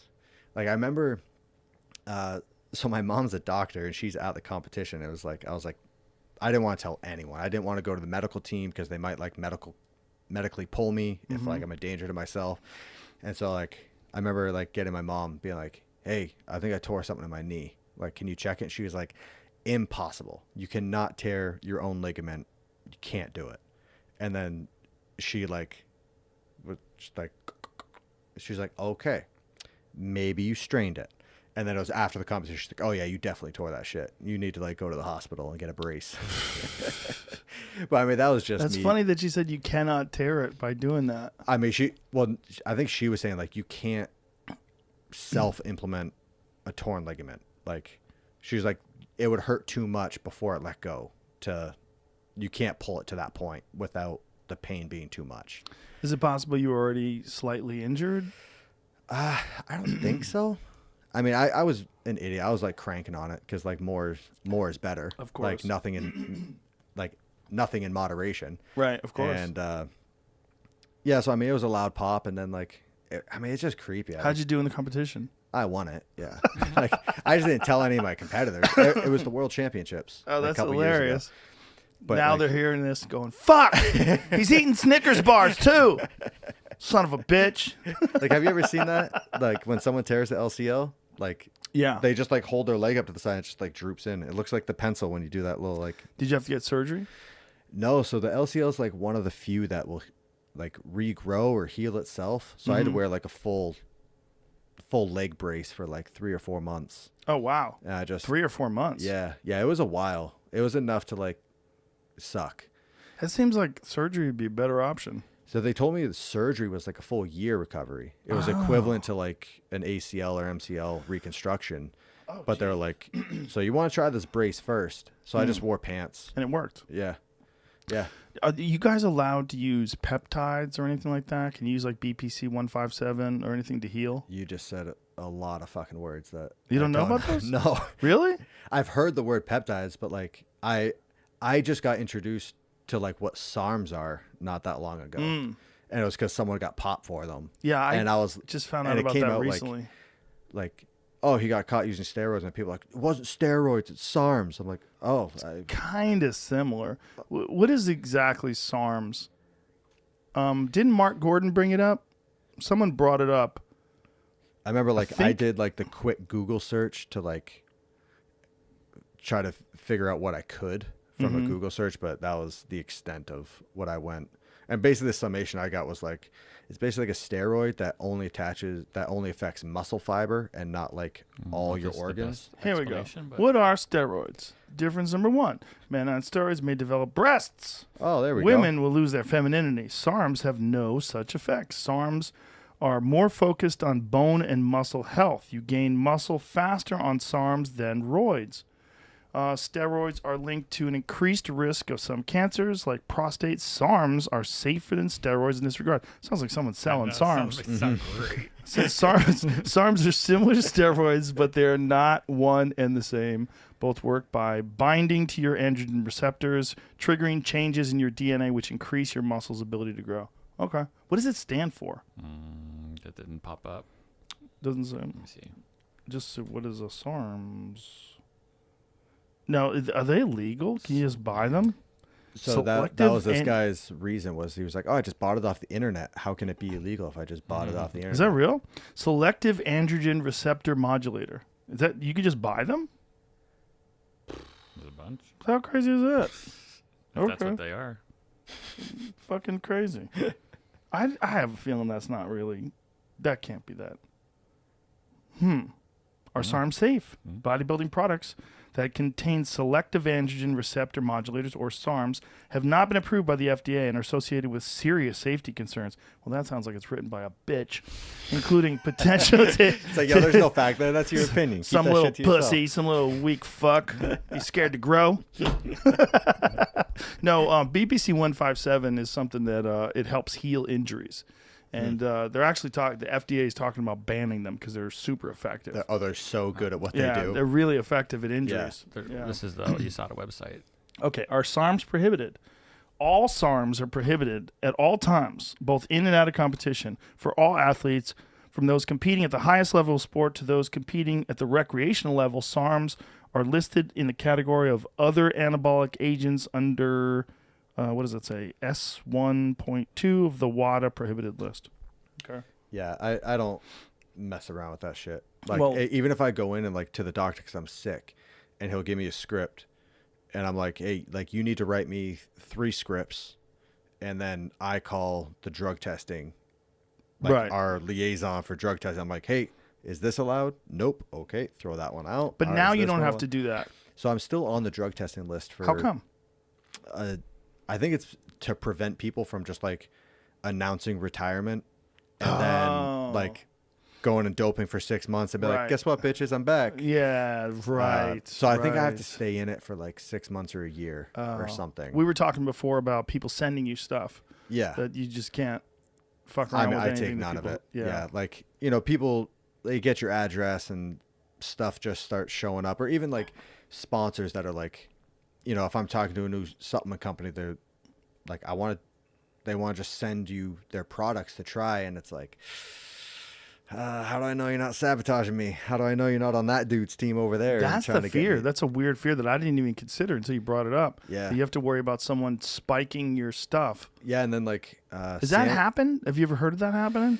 I've heard of people maybe using it as an excuse of like, the tainted supplements, or Yeah. you're like, oh, this protein was mixed in a vat that was used for this other thing. And it's like, I want to believe you, but I'm calling bullshit. There's a guy on YouTube. His name's Derek, and he's got a website called a channel rather called More Plates, More Dates. It's a ridiculous name, but he's very smart. He's a chemist apparently, and just brilliant at breaking down what the effects of supplements are and different steroids Yeah. and how they work, and he's just brilliant and uses them too. So the guy's super jacked. Yeah. But he breaks down a lot of these UFC fighters' claims of Yeah. tainted supplements. Yeah. And he's like, this is how you know that's bullshit. So- But he shows it in a way that I don't even think the fucking USADA people understand, because his understanding of it is incredibly sophisticated, and he's breaking down their levels, like the levels Yeah. that they're testing at, and also breaking down their, the epitestosterone level, the testosterone to epitestosterone. Does he get people off their bands canceled? No, the opposite. He's calling bullshit on people that gotcha. said, So- "Oh, I was just accidentally Gotcha. tested positive. Someone must have Yeah. spiked my shit." He's like, this is how you know that's not true. Yeah. And here's how you can still cheat. And he was showing how it's possible for fighters to cheat, and how even though they think that the USADA protocol is super sophisticated, it's really not. And it'll like the testosterone to epitestosterone ratio, that's another one that like gets manipulated. Yeah. He's like, you can fuck with that. Like for sure, Wow. a lot of these guys are taking something, Yeah. and they can get away with this. And he talks Damn. about Paulo Costa and John Jones and a few other people that have been Yeah. popped. And he's like, here's how you know they were definitely using. No shit. Yeah, and again, his understanding of it is super sophisticated. So Yeah. as he's breaking down this stuff, he's doing it like step by step, factual, according to science, according to the levels that they were See, tested at. According Like some of the people in CrossFit, like the excuses they're coming out with, it's Yeah. like, where are you coming up with this shit? like what and kind of then- excuses? Well, so I heard it was this guy who's a lawyer that like as soon as he hears about someone popping, he approaches them and is like, I will get your sentence reduced. Pick out of these 7 excuses. Oh boy. And like Deals you a deck of it's cards? the same packet, and he just changes your name in it. He sends it off, but it's like some of the excuses have been like, "Oh, my boyfriend was doping," and he shot his and I doped was- up loads inside of me. So one girl said like I went down on my boyfriend and like I tested positive on that. One was I was making out with my boyfriend and he was taking something that like you hold under your tongue for like Well, one thing 15 that minutes. can happen to women is when guys have testosterone cream. Like there's testosterone Yeah. cream, and then if you are sweaty and you're having sex, it can actually get into the Really? woman's. Yes, that's legit. Huh. 100%. The Yeah. one like there's been one of like, oh, I ate tainted meat in Iceland. Yeah, one it's guy like- in the UFC said he ate kangaroo meat. Dude. Like, He ate kangaroo meat. yeah, that and had like I remember steroids in it. that excuse came out and it's like did some research and it's like tainted meat in Iceland was a thing apparently. Oh, like, really? Back in the 80s. Oh, And it's like, yo, that hasn't been an excuse in a while. Like, bullshit. didn't Canelo Alvarez have an excuse like that? He did, right? Tainted meat in Mexico. Oh, did he Yeah. get popped for something? Listen to me. Canelo Alvarez used to fight at 154 pounds, and he went all the way up to 175 and won the light heavyweight title. There is no question in my mind he's on some supplements. I mean, Look at it. Canelo Alvarez. Guys. It was my mistake eating meat in Mexico. No longer eats beef. Get the fuck out of here. Yeah, he switched to horse meat. Like, come on, son. I mean, Fuck but out. like when there's- clenbuterol. See? Yeah. clenbuterol is a fat burner. Yeah. Like, Yeah, he was on some shit. someone in CrossFit just got popped for that, and they were like, it's not even performance enhancer. I'm like, it makes you like, I didn't know what it was. I looked it up, and it makes you burn fat. I'm like, how is that not a performance enhancer? Like, Yeah, you'd be you're- lighter. yeah, like you're maintaining all your muscle mass, but like stripping away all this dead weight. Yeah, I think clenbuterol is something that fighters use while cutting weight to maintain mass. I think because it helps them. See if that's, Google that, because I think that's, because other fighters have been popped for that as well. And I think that was. I thought when I looked it up, it was a fat burner. Like, it just like makes you strip fat. Like, probably does that too, but that's probably how they lose weight without without losing everything mass. else. Yeah. Because a lot of times when guys are losing weight for UFC fights or for boxing matches, drugs become popular in athletic world, helps reduce weight, can be increase a person's metabolism. Francisco Vargas and Canelo Alvarez tested positive. Cyclist Alberto Why so many athletes use clenbuterols? like athletes at that level, like Treats- for him, he's earning more money than he can shake a stick at. Oh, I yeah. understand the appeal to cheating in that. Like, the whole thing with CrossFit, I don't get it. Like, these sports that there's not the multi-million dollar contracts. I don't get. It says it promotes muscle growth through anabolic properties. Yeah, I know what you're saying. Yeah. Yeah, like Canelo Alvarez has some fucking preposterous contract with DAZN. I think it was like hundreds of millions of dollars, right? There was some once the pandemic changed it because they can't have fights in arenas, so that was part of the deal, I think. Yeah, Just for now. There was a little bit of a dispute, but didn't he just fight on DAZN? I think his last fight was on DAZN. He's awesome though. Yeah, it was. Yeah, he KO'd that guy on DAZN. That guy's he's phenomenal. I mean, it's not making him a better fighter, but I think Just watching his videos. yeah, Like, if just his head movement. incredible. It's Yeah. unreal. Canelo Alvarez DAZN agreed to a minimum $365 million contract for 5 years. Woo! 11 fights. Whee! Holy shit. $365 million. That's a hell of a payday. Yeah. At least. Yeah. Damn. Minimum. Yeah. Depending upon. Man, I got into the wrong Yeah. shit. Nah, but you didn't though, dude. Look at you. You're I here. mean, coming from your weightlifting, brain works. Yeah, coming from weightlifting, getting into CrossFit, I count my blessings every day. Of like, Is this there a lot of fantastic. loot in CrossFit? For most, no. I Is mean, like the money and the victory, is it in the prize money or is it in sponsorship. sponsorships? Sponsorships. I mean, every contract's different how you set it up. So I mean, you can set them up well if you got a good manager or agent. I mean, the biggest competition we have every year is 300,000, and there's only one winner. And Like, what does everybody else get? Nothing? I think it goes like 300,000. I think this last year went to second place was 105,000. So like 300 grand's nothing to scoff at as an annual salary. But when you're rolling the dice, Right. training all year at a maybe, it can get rough, especially if like you twist your ankle on day one and you have to pull out. Yeah. But I mean, coming from weightlifting where there's zero money, Right. coming to CrossFit, like I remember my first couple contracts, they're like $1,000 a year, $2,000 a year type thing. I'm laughing all the way to the bank because I'm like, holy shit, you're gonna give me $1,000 and free protein? I'm in. Well, that's So- why it was funny for you to just enter into these competitions just to pick up a couple $100 here. Yeah. Yeah. First competition was like $500. I think the next one was like $1,000. And then it's like $2,000, $4,000, $10,000. And it's like Next thing you know, you're the like world I champion. didn't even have a bank account. I would have to sign the check over to my mom and she would go cash it. And I mean, like shit like That's that. wild. Like I'm driving around New England and like this 1988 Oldsmobile. Like this car I bought for $300. Like it is a hoopty, and I'm just like, I'm loving life. Like I was a full-time college student. Just like I looked at this as like a side hustle. Isn't it funny when you look back on those days? Like not a care in the world, just struggling. Yeah. It's the most romantic Like, times. Just eating ramen noodles. Like, like after a workout, it's like, oh, man, I'm real hungry. Like I remember going, like if I had like a group project or something I had to work on after training, I would stop at this gas station on the way back. I would get a pepperoni stick and a gallon of whole chocolate milk and just like go to the library, meet up with whoever I need to meet up with. And it's like pepperoni stick to make me feel like I was chewing on something. Like the gallon of milk had like 1,600 calories, and just scarf that down and like, all right, cool. $3, $3 dinner. Wow. Looking back at moments like that, it's like, all right, those are the times I want to remember. Like when you're struggling, like I was living in my parents' basement, I didn't give a fuck. It was awesome.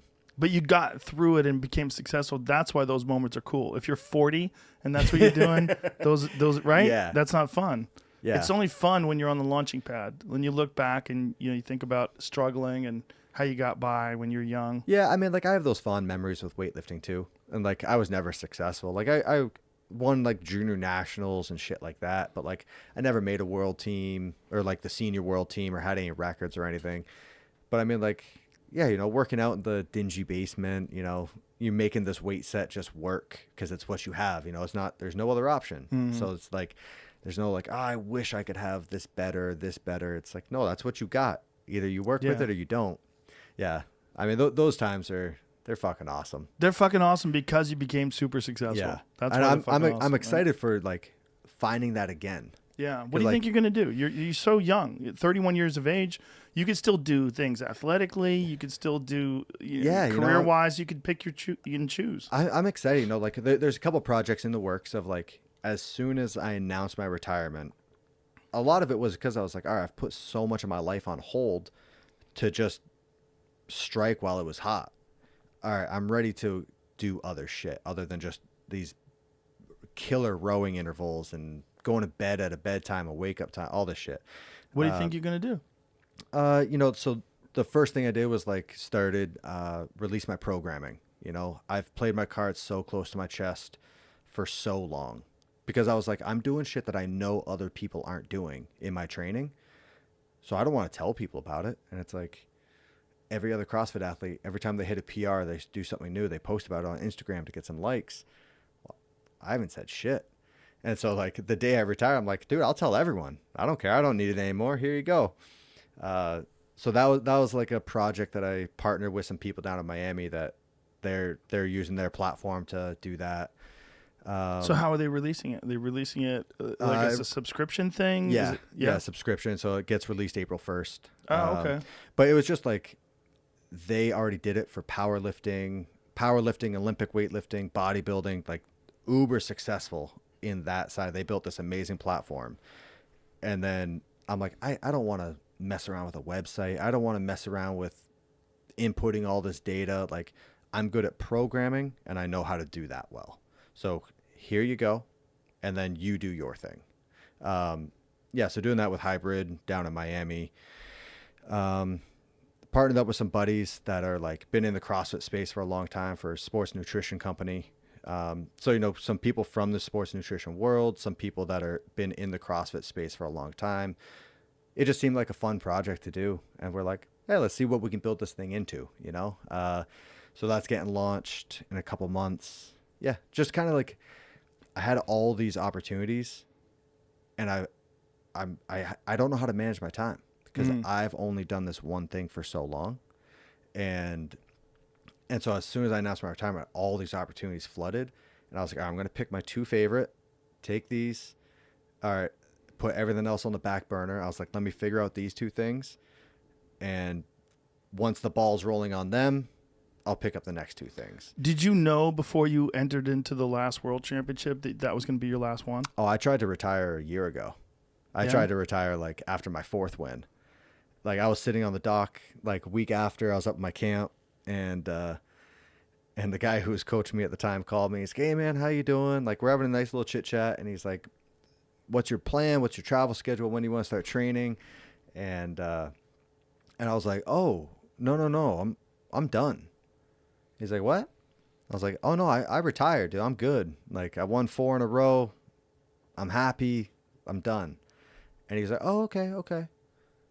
And then he hangs up. And then like 5 minutes later, I get a call from my buddy, like my manager and agent. And he's like, hey buddy, how you doing? I'm like, Shane just called you, didn't he? He's like, yup, you doing okay? And he was like, you'll hate yourself when you're 40 if you don't go for one more. Why? Because the previous record was 4. Oh, okay. And so he was like, you can't just tie that. What happens to most guys when they stop? Do they own gyms? I think a lot of them, like, well, right now it's like nobody else has been competitive and retired. They're all still trying to hang on. They're taking some at bats, or they go team, or whatever it is. Like they either have like this big injury that they're still trying to come back from, or they go team. So like they're not competing as an individual anymore. Now they have teammates and they're in that division. There haven't really been any that have like made a career out of it and then been like, I'm out. I've seen some articles about some guys that are still in it and struggling, and a lot of meniscus injuries. Yeah. That seems to be a big one that comes up a lot. Yeah, I think it's kind of like the natural thing of like, you're putting yourself into these susceptible positions, and then if you don't have the technical foundation to back it up, like, yeah, you're something probably going to let go, something's going to fall into a bad angle, and just now you're putting like such a heavy load on it, something's going to pop or break. And you think that's what it is like your foundation and understanding movement better? I've been doing Olympic weightlifting since I was 12. So, I'm going on like 19 years now. You just must have fucking dynamic tension. Tendon strength, though, from all those years of fucking doing shit like that. Yeah. I would imagine. Like I'm sure it's like I'm sure joints. there's part of it of like my body is adapted to it. Yeah, it has but like to be, right? doing like full squat snatches, clean and jerks, squats, everything. Like I've been doing this for 19 years. My knees are fucking great. Like knock on wood. That's crazy. Like, we'll see. But like thankfully when I started Olympic weightlifting, my coach was just like hammered technique. And when you're 12, 13, you're full of piss and vinegar. You want to load up that barbell. Yeah. And it's like, yo, I want to go hard. I want to impress the girls in the gym. Like, we put on some big plates. And he's like, nope, keep lifting that broomstick, buddy. Well, you should thank that guy. I have many times over. Yeah. It's so hard to rein kids in. Oh yeah. It can't be fun for him of just like constantly be like, take the weight off that bar. Like your technique wasn't perfect. Do it again. So do you think that from now on you'll only be doing things athletic, or do you think you'll try to do other stuff as well? Like in terms of like your future? Like I think the natural progression is something. Stuff. I think the natural progression is to do something in the CrossFit space. So, like the sports nutrition company, like we're starting out with like the basic supplements and like nutrition guides, stuff like that. Like I'm passionate about coffee. I would love to get something in the coffee world. Has nothing to do with CrossFit. It's just I've been passionate about espresso and like all these different beans. Once you start learning about it, it's a whole different world that you had no idea existed. Like you got a nice little machine back there. Yeah, that machine's always fucking up though, man. The coffee's great though. Have some of this. This is Black Rifle. Black Rifle coffee is great shit. But the machine sucks. Really? Yeah, it's supposed to be really good, but it keeps breaking. Were you not cleaning it or what? Yeah, we clean it.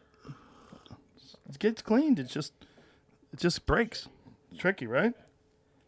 Yeah, that machine. Most people would give their left arm to have that in their house. Really? Oh yeah, that's a nice one. Okay. Yeah, a little Linear Mini. Black Rifle just gave it to us. We didn't even ask for it. I didn't even know it was coming. Yeah, that is like, in terms of home machines, that's like cream of the crop right there. Oh, okay. Well, Evan Hafer, the owner of Black Rifle, he's like a super coffee nerd. Yeah.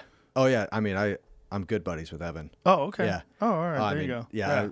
When we were down here, I was down in Austin for like all of last December, and like tried lining up a trip with him. A whole crazy story. Like, anytime I come to Texas, like I'll hit up Matt.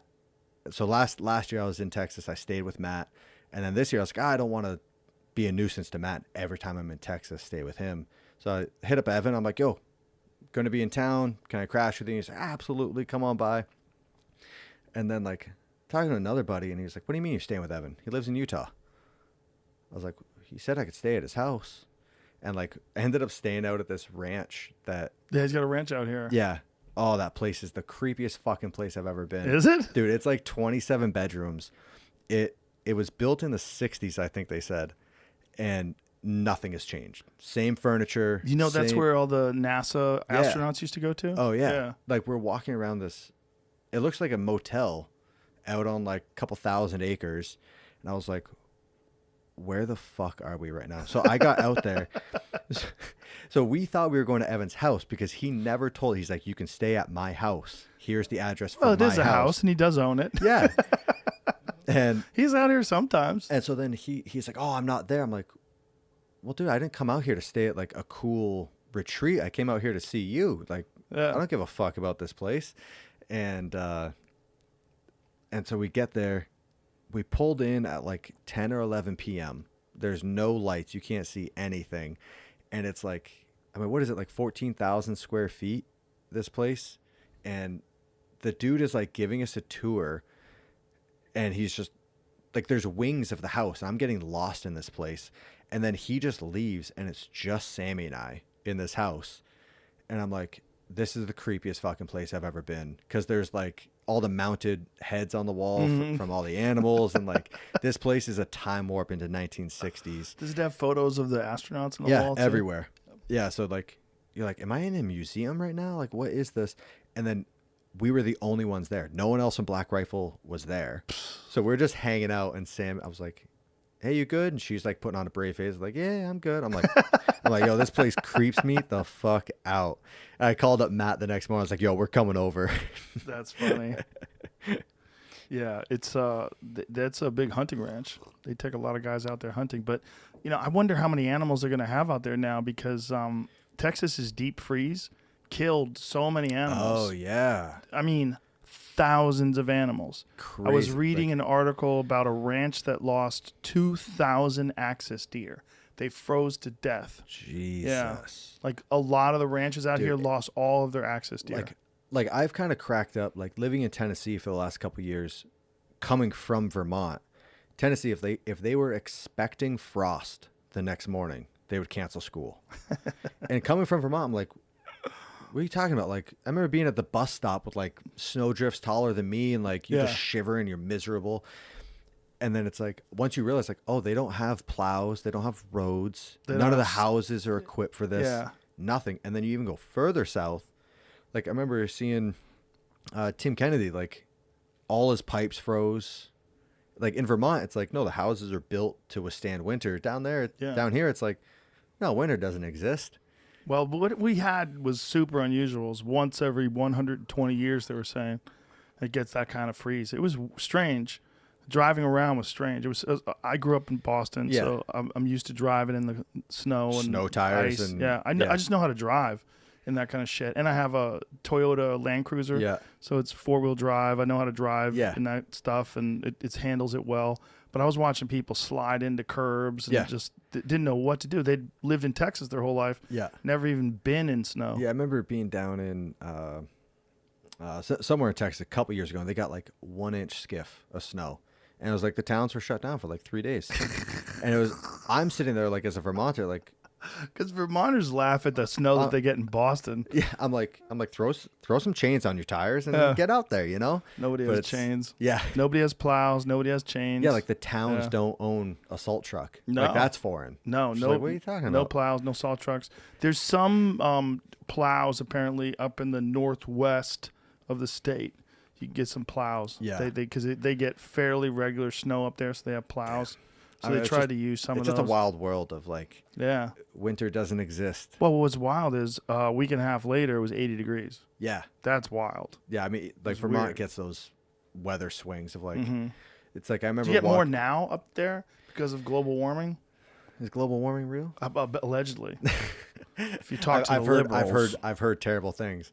But I remember like walking around college campus, and it was like, it's like just sub-zero for so long, and it's like the first like 40-degree day, and it's like everyone's walking around in shorts and t-shirts, just Yeah. like, this is great. I know, right? Yeah, I remember that about Boston too. But I think there's some real good in growing up like that because it makes you appreciate like warm weather. Living in California, everybody's spoiled. It's like they won the weather lottery. So they got all this money and they don't appreciate it and they just spend it like crazy. No, it's like they inherited the weather money. Yeah. That's what it's like because they don't understand. Like if you grow up in a place like Vermont, those winters are ruthless. And so Yeah. when spring rolls around, the birds are chirping, the sun's out, you're like, Oh, this you is don't great. you don't waste a nice day. Yes, Like, yes, yes. If it's sunny out, like Yeah. especially early spring, like mud Yeah. season, it's like you're out hiking, you're out taking advantage. I think that's good for people. I think it's really good for people to grow up like that. Yeah. In particular. As you get older, I understand when people move to Florida. They're like, Yeah. fuck this. I mean, I remember growing up, and I always said like, "Oh, I'll move south. Like, I have no connection to Vermont. I don't care any of this." And then it was like we left, we moved down to Tennessee, and we were gone maybe a year, and we went up to visit. And I remember just driving, being like, "Shit, I miss this. Like, I miss the trees. I miss like the whole state looks like a park. Yeah. It's it incredible." does. And I was like, It's "Shit. beautiful. Like, And this that, is home." You know, Bernie Sanders and I were talking about this, and he's like, it keeps people from moving up there. That's the thing, is that the cold weather, the winter, the snow and everything, the good thing about Yeah. it is it keeps, there's a very low population up there. I mean, Yeah. how many people live in Vermont? What is it? Let's guess. In I the think it's state, 500,000? 300,000. Yeah, that sounds I about think right. it's about Yeah. 300. Yeah, I mean, it's not cheap. It's 1,000,000? 600? 623,000. Really? Huh. I was way off. Yeah, but it is so pretty up there. So gorgeous, and it's like growing up there, like you don't realize how health conscious everyone is. Like doing sports and activities is normal, and then like you go down to where it's like people live off Mountain Dew, and you're Right. like, holy shit. Isn't that interesting? A lot of times that's based around university towns because Vermont is also a big. like Yeah. Burlington in Yeah. particular, right? Yeah, a bunch of colleges there. Yeah. That's the same thing with Boulder, Colorado. You know, Boulder, Colorado is a university town as well, and people are super active. Yeah. I mean, I don't know if it's an education thing, if they're more intelligent, or if they're just, you know, kids that I think it did probably just sports has a and lot to do stuff with the and natural landscape too. that too. Of Yeah. like, Yeah. I know like when I was training, it was like most gyms, it's like on the weekend they're packed. Vermont, empty. Like, Really? it's everyone's during the summer they're out mountain biking because all the ski hills open up for mountain bikes, and then during the winter everyone's out skiing. It's just that's what people do for entertainment. They're being physically active, and then moving down. Like you take a walk through like a southern Walmart, and it's like, oh my god, Yeah, guys, not good. stop. Not Like, good. Why Yeah. are you putting this in your body? Yeah, well, there's some weird stereotypes about people from the South too, about them being dumb, and a lot of that unfortunately comes from hookworm. You know, I don't know if you know that. No. It's crazy. Like for the longest time, the people that lived in the deep South in particular. I mean, this is the stereotype of Southerners was always these slack-jawed people that were slow-minded. There was an epidemic of hookworm in the South where people would walk around barefoot. They'd get these parasites that would get into their body, and they would radically affect cognitive function. And it like legitimately made That's them real. exhausted and stupid. Yeah, it's hookworm. Yeah. No shit. Who told us that? That seems like an outrageous rumor that just like No, it's real. got traction. It was more than half the population was infected by hookworm at one point in time. Yeah, Wow. until they realized what was going on. And so there was this stereotype about really stupid people from the Deep South, and that is entirely where it came from. These poor people were infected Yeah. by a terrible parasite that was robbing Yeah, and I them guess of their... if over half energy. the population is doing that, it's See, gonna even it's gonna post- stick. Pull something up on that, on hookworm. It's really crazy. When you find out about it and you realize that these people, like no one had any idea what was going on.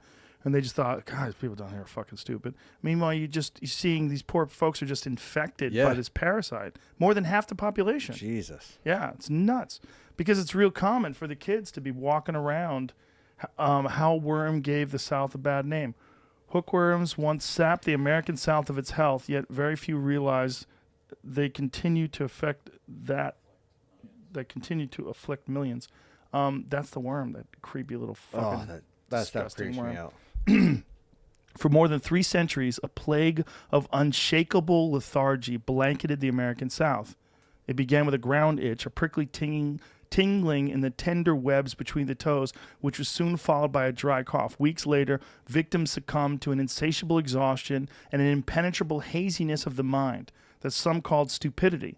Adults neglected their fields, and children grew pale and listless. Victims developed grossly distended bellies and angel wings, emaciated shoulder blades accentuated by hunching.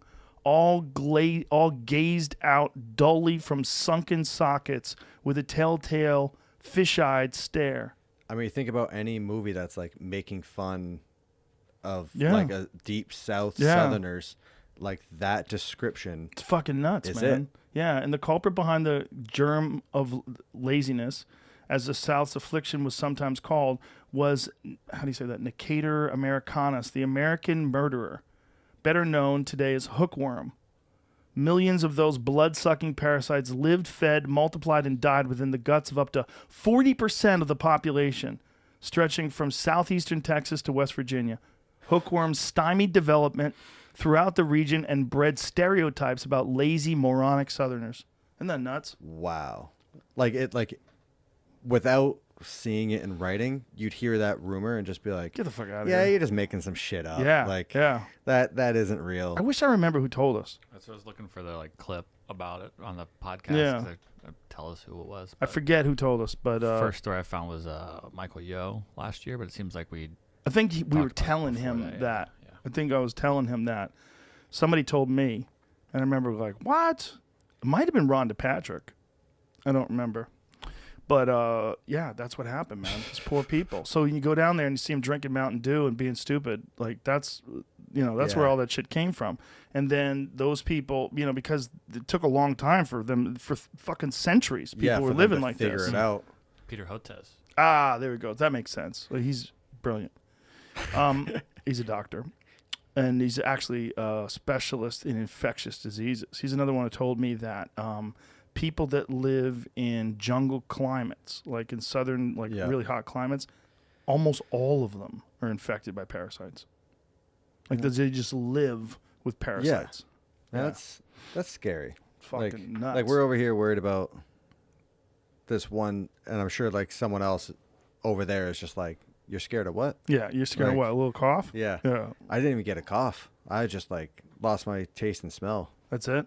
I worked out every day. Like I was perfectly fine. Just couldn't taste anything. Yeah, Jamie had like a little sinus infection. Yeah. It It was was Yeah. the same thing for a little bit either too. But it was super mild. Like I took the precautions of like, all right, I'm going to quarantine, keep to myself. But it worked out every day.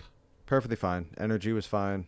Yeah, well, that's the type of person, you're the type of person that doesn't get hit with it, because you're fit. Yeah. But, we've had some problems with UFC fighters because these fucking guys train so goddamn hard, and they were training with COVID, and it kept getting deeper and deeper into their system because their immune system was breaking down. Yeah. Because there's a difference between just working out and training for a fight. And when Oh. these guys are training for a fight, they're like, they're literally breaking their body down Yeah. to almost nothing and then trying to build it back up. Yeah, and I have to assume like if there's a virus in the air, it's like the amount of volume that is moving from their lungs when you're breathing heavy like that. Mm-hmm. And it's like people try to compare of like, oh yeah, I go to the gym and I'll do cardio. It's like no.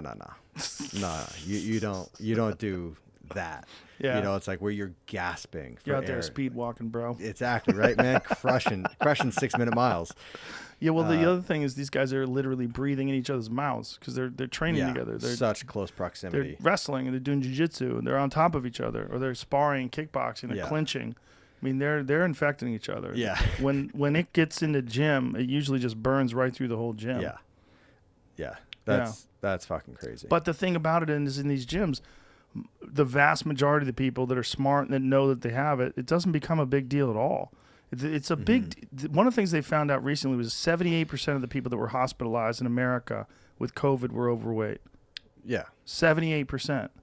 Yeah. That's It makes crazy. you Like, just breaks your immune system. yeah. Yeah, your body is dealing with so much Other horse shit before Yeah. that gets there, and then it's not working optimally. Yeah, out of the people that died from COVID, 94% of them had something else going on. Yeah. 94% I of them remember had seeing an that. average of 2.6 comorbidity factors. I remember seeing it was like whatever the acronym is for whatever the company that's putting out all these stats, and I was like, oh, only 6% of the deaths that were I reported. think it was the CDC. yeah, there it is. Yeah. Only 6% Just were, had COVID. Just had COVID. Yeah. That's crazy. It's crazy. Yeah. And it's like, you just scared the shit out of so many people. Well, so many Right. people needed the shit scared out of them, but what drives me crazy is they didn't do anything other than wait for a vaccine. So many people stayed fat, stayed lazy, keep eating shit. Yeah. And I've talked to people like that, and I sat across from them, and they're like, "Can't wait for the vaccine." I'm like, "Well, you know, you could be out there fucking drinking water. Yeah. Yeah. How about work out, you slob? Jesus It's like- Christ, you're just waiting for someone to inject you with a vaccine. I mean, we were talking about this when I first got here. Of like, you're gonna. I mean, for me, I'm like, I don't buy the first generation of a phone, a car, nothing. I'm like, no, you go work out the kinks. You figure out what's wrong with that shit.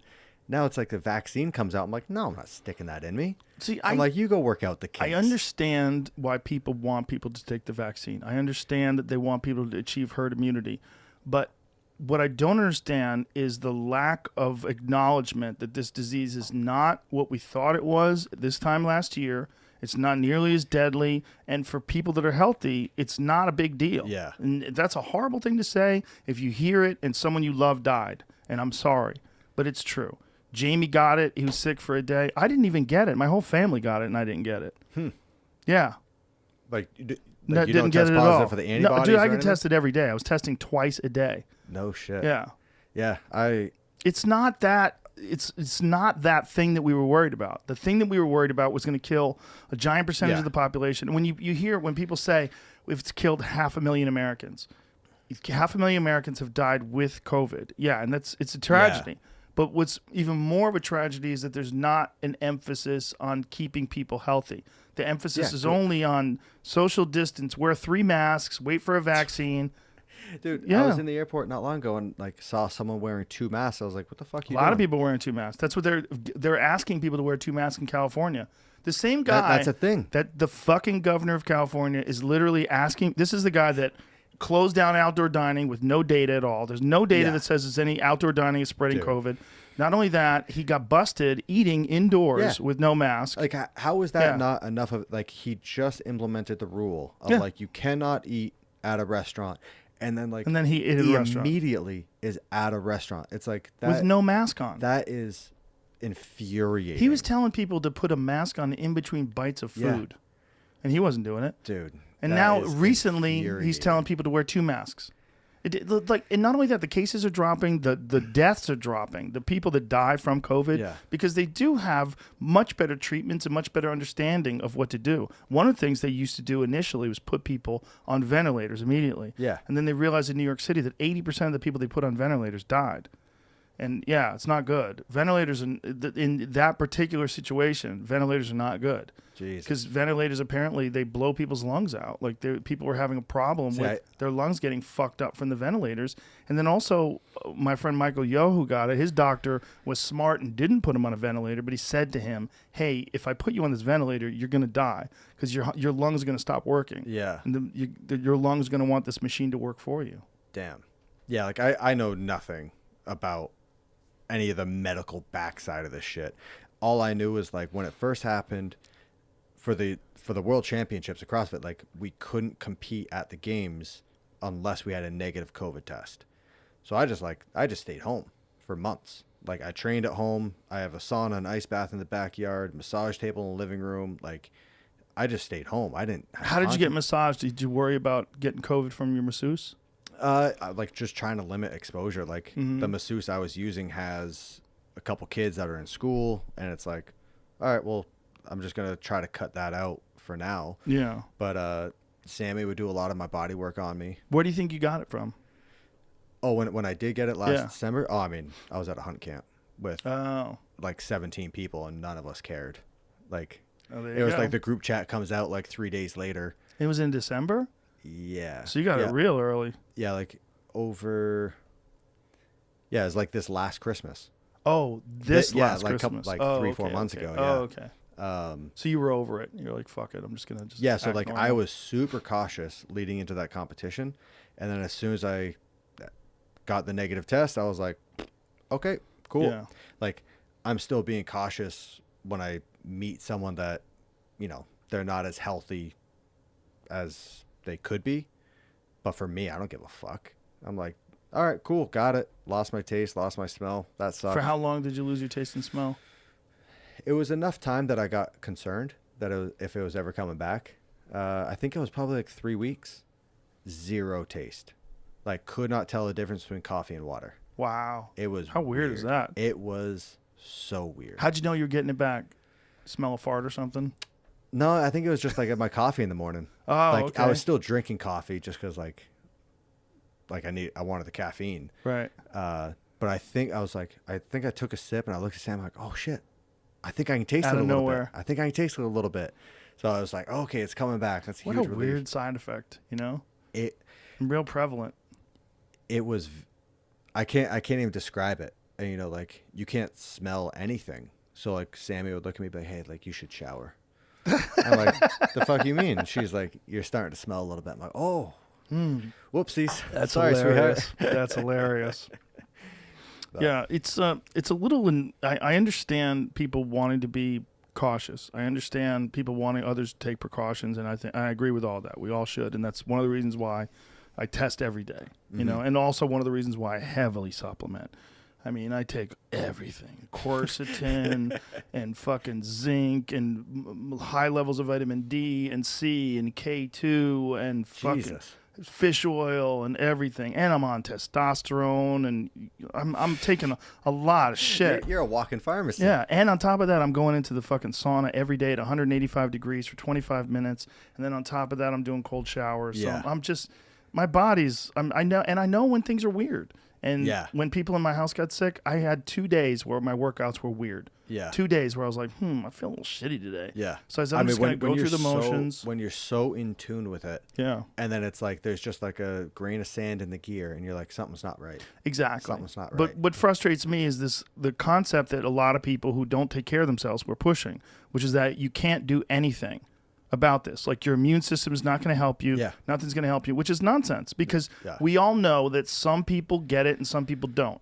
Right? And Yeah. some people are around. And well, what is that? Some people get it and they get over it quickly. Some people don't. Well, what is that? Well, that's your immune system. That's 100% your immune system. Some people get it and it's a terrible experience. Some people get it and it's very mild and almost nothing. What is that? That's your immune system. And for some people, it's not their fault. They have issues. They have diabetes. They have all sorts of things and they didn't see it coming and they got sick. Not blaming the people who got sick. What I'm upset about is this weird narrative that people who don't take care of themselves, they push, is that whatever you do, you just need to get vaccinated. You need this because otherwise you're going to get it and it's going to kill you. It's going to fuck you up. But it's not. I don't It's understand. not true. That, like I understand. Like if you want to quarantine, if you want to wear 2-3 masks, go for it. Do it. Whatever floats your boat. Do whatever you want. Dude, I haven't seen my parents in a year. My Really? parents are super cautious about it. Yeah. Oh shit. Yeah, they were living in Phoenix. They were locked down there, and they didn't go near anybody. They get their groceries delivered. They were rough. It was rough. Yeah. But I mean, what am I going to do? Say don't live like that? But they started this approach when we all thought, way back in February of last year, we thought that this was going to kill 10% of the population. Now I know my fucking neighbor, he's 80. He was sick for 4 days. Yeah. Got some IV vitamins, and he said about 4 days later, he started feeling good. He's 80. Damn. He's 80. Yeah. I don't understand. Like, I'm like, if I don't care, and I'm not hurting anyone else. Like, Yeah. Well, what's people they going get on here? angry at you. They like health shame you. I get it. I get where they're coming from. I do understand, and I feel terrible for someone who has neglected their health.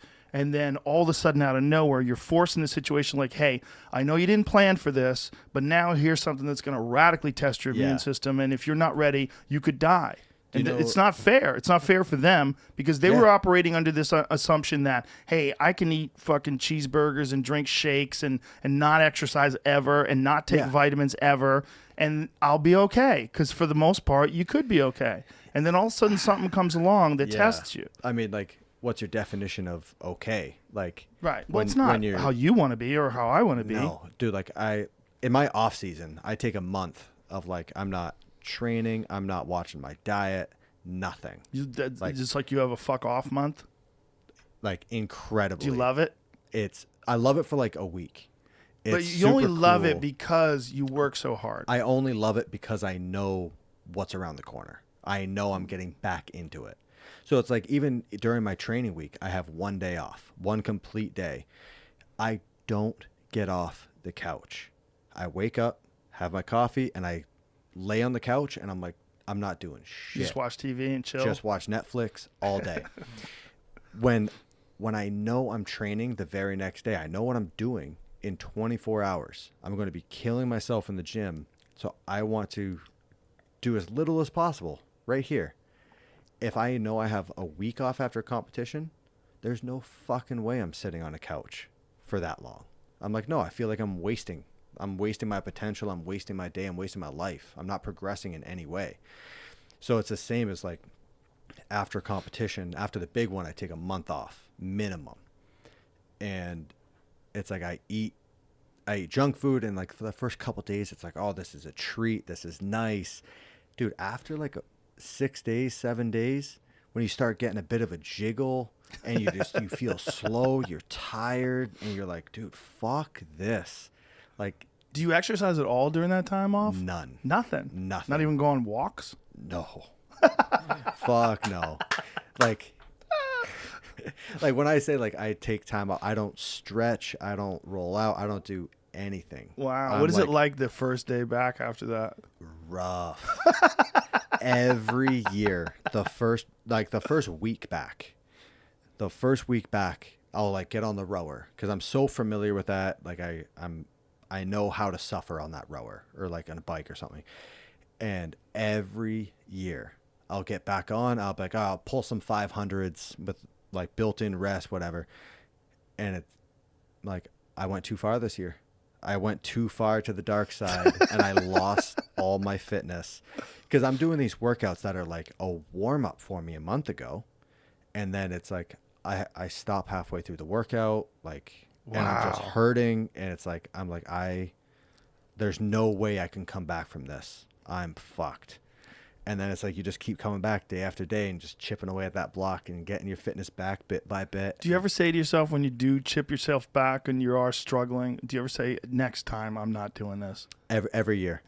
Every year I'm like, next time when I take my month off, it's like every other day I'll go for like a 10-minute jog or like do some squats with like 135 pounds, something super easy. But like just to not let myself backpedal this much. Yeah. So I have to dig myself out of this hole. But on the other side, it's like I enjoy doing that because if you're just operating up here all the time, by the end of my career, I'm going for like 1 pound PRs. I'm going for 1 second PRs. Well, it's not very gratifying when you kill yourself for a year and then you put on 2.5 pounds. So it's like, no, I'll let myself slide all the way back until I'm like this lump on the couch that I just hate. And it's like, I want to look forward to eating healthy. I want to look forward to having a bedtime. Like staying up until 2 a.m. watching Netflix. I can do that all day long. Like just... How long does it take before you're back 100%? A couple weeks. 2 weeks. Like, yeah. Yeah, like usually, like, so the competition season starts with the open, like the online competition, and it's 1 workout per week. I'll usually start doing cardio, like hammer and cardio stuff, like a week or 2 ahead, but I won't do a CrossFit workout until like usually the first workout that's announced. And then over that 5 weeks, like the first week is usually my lowest score. The second week is my second lowest score. And then usually by week 4 or 5, I can grab a worldwide win. But it's like, it comes back quickly. It sucks. It's painful. It hurts a lot, but it's like, you just keep coming back day after day, hammering an air bike or a rower. And then like doing the recovery work too.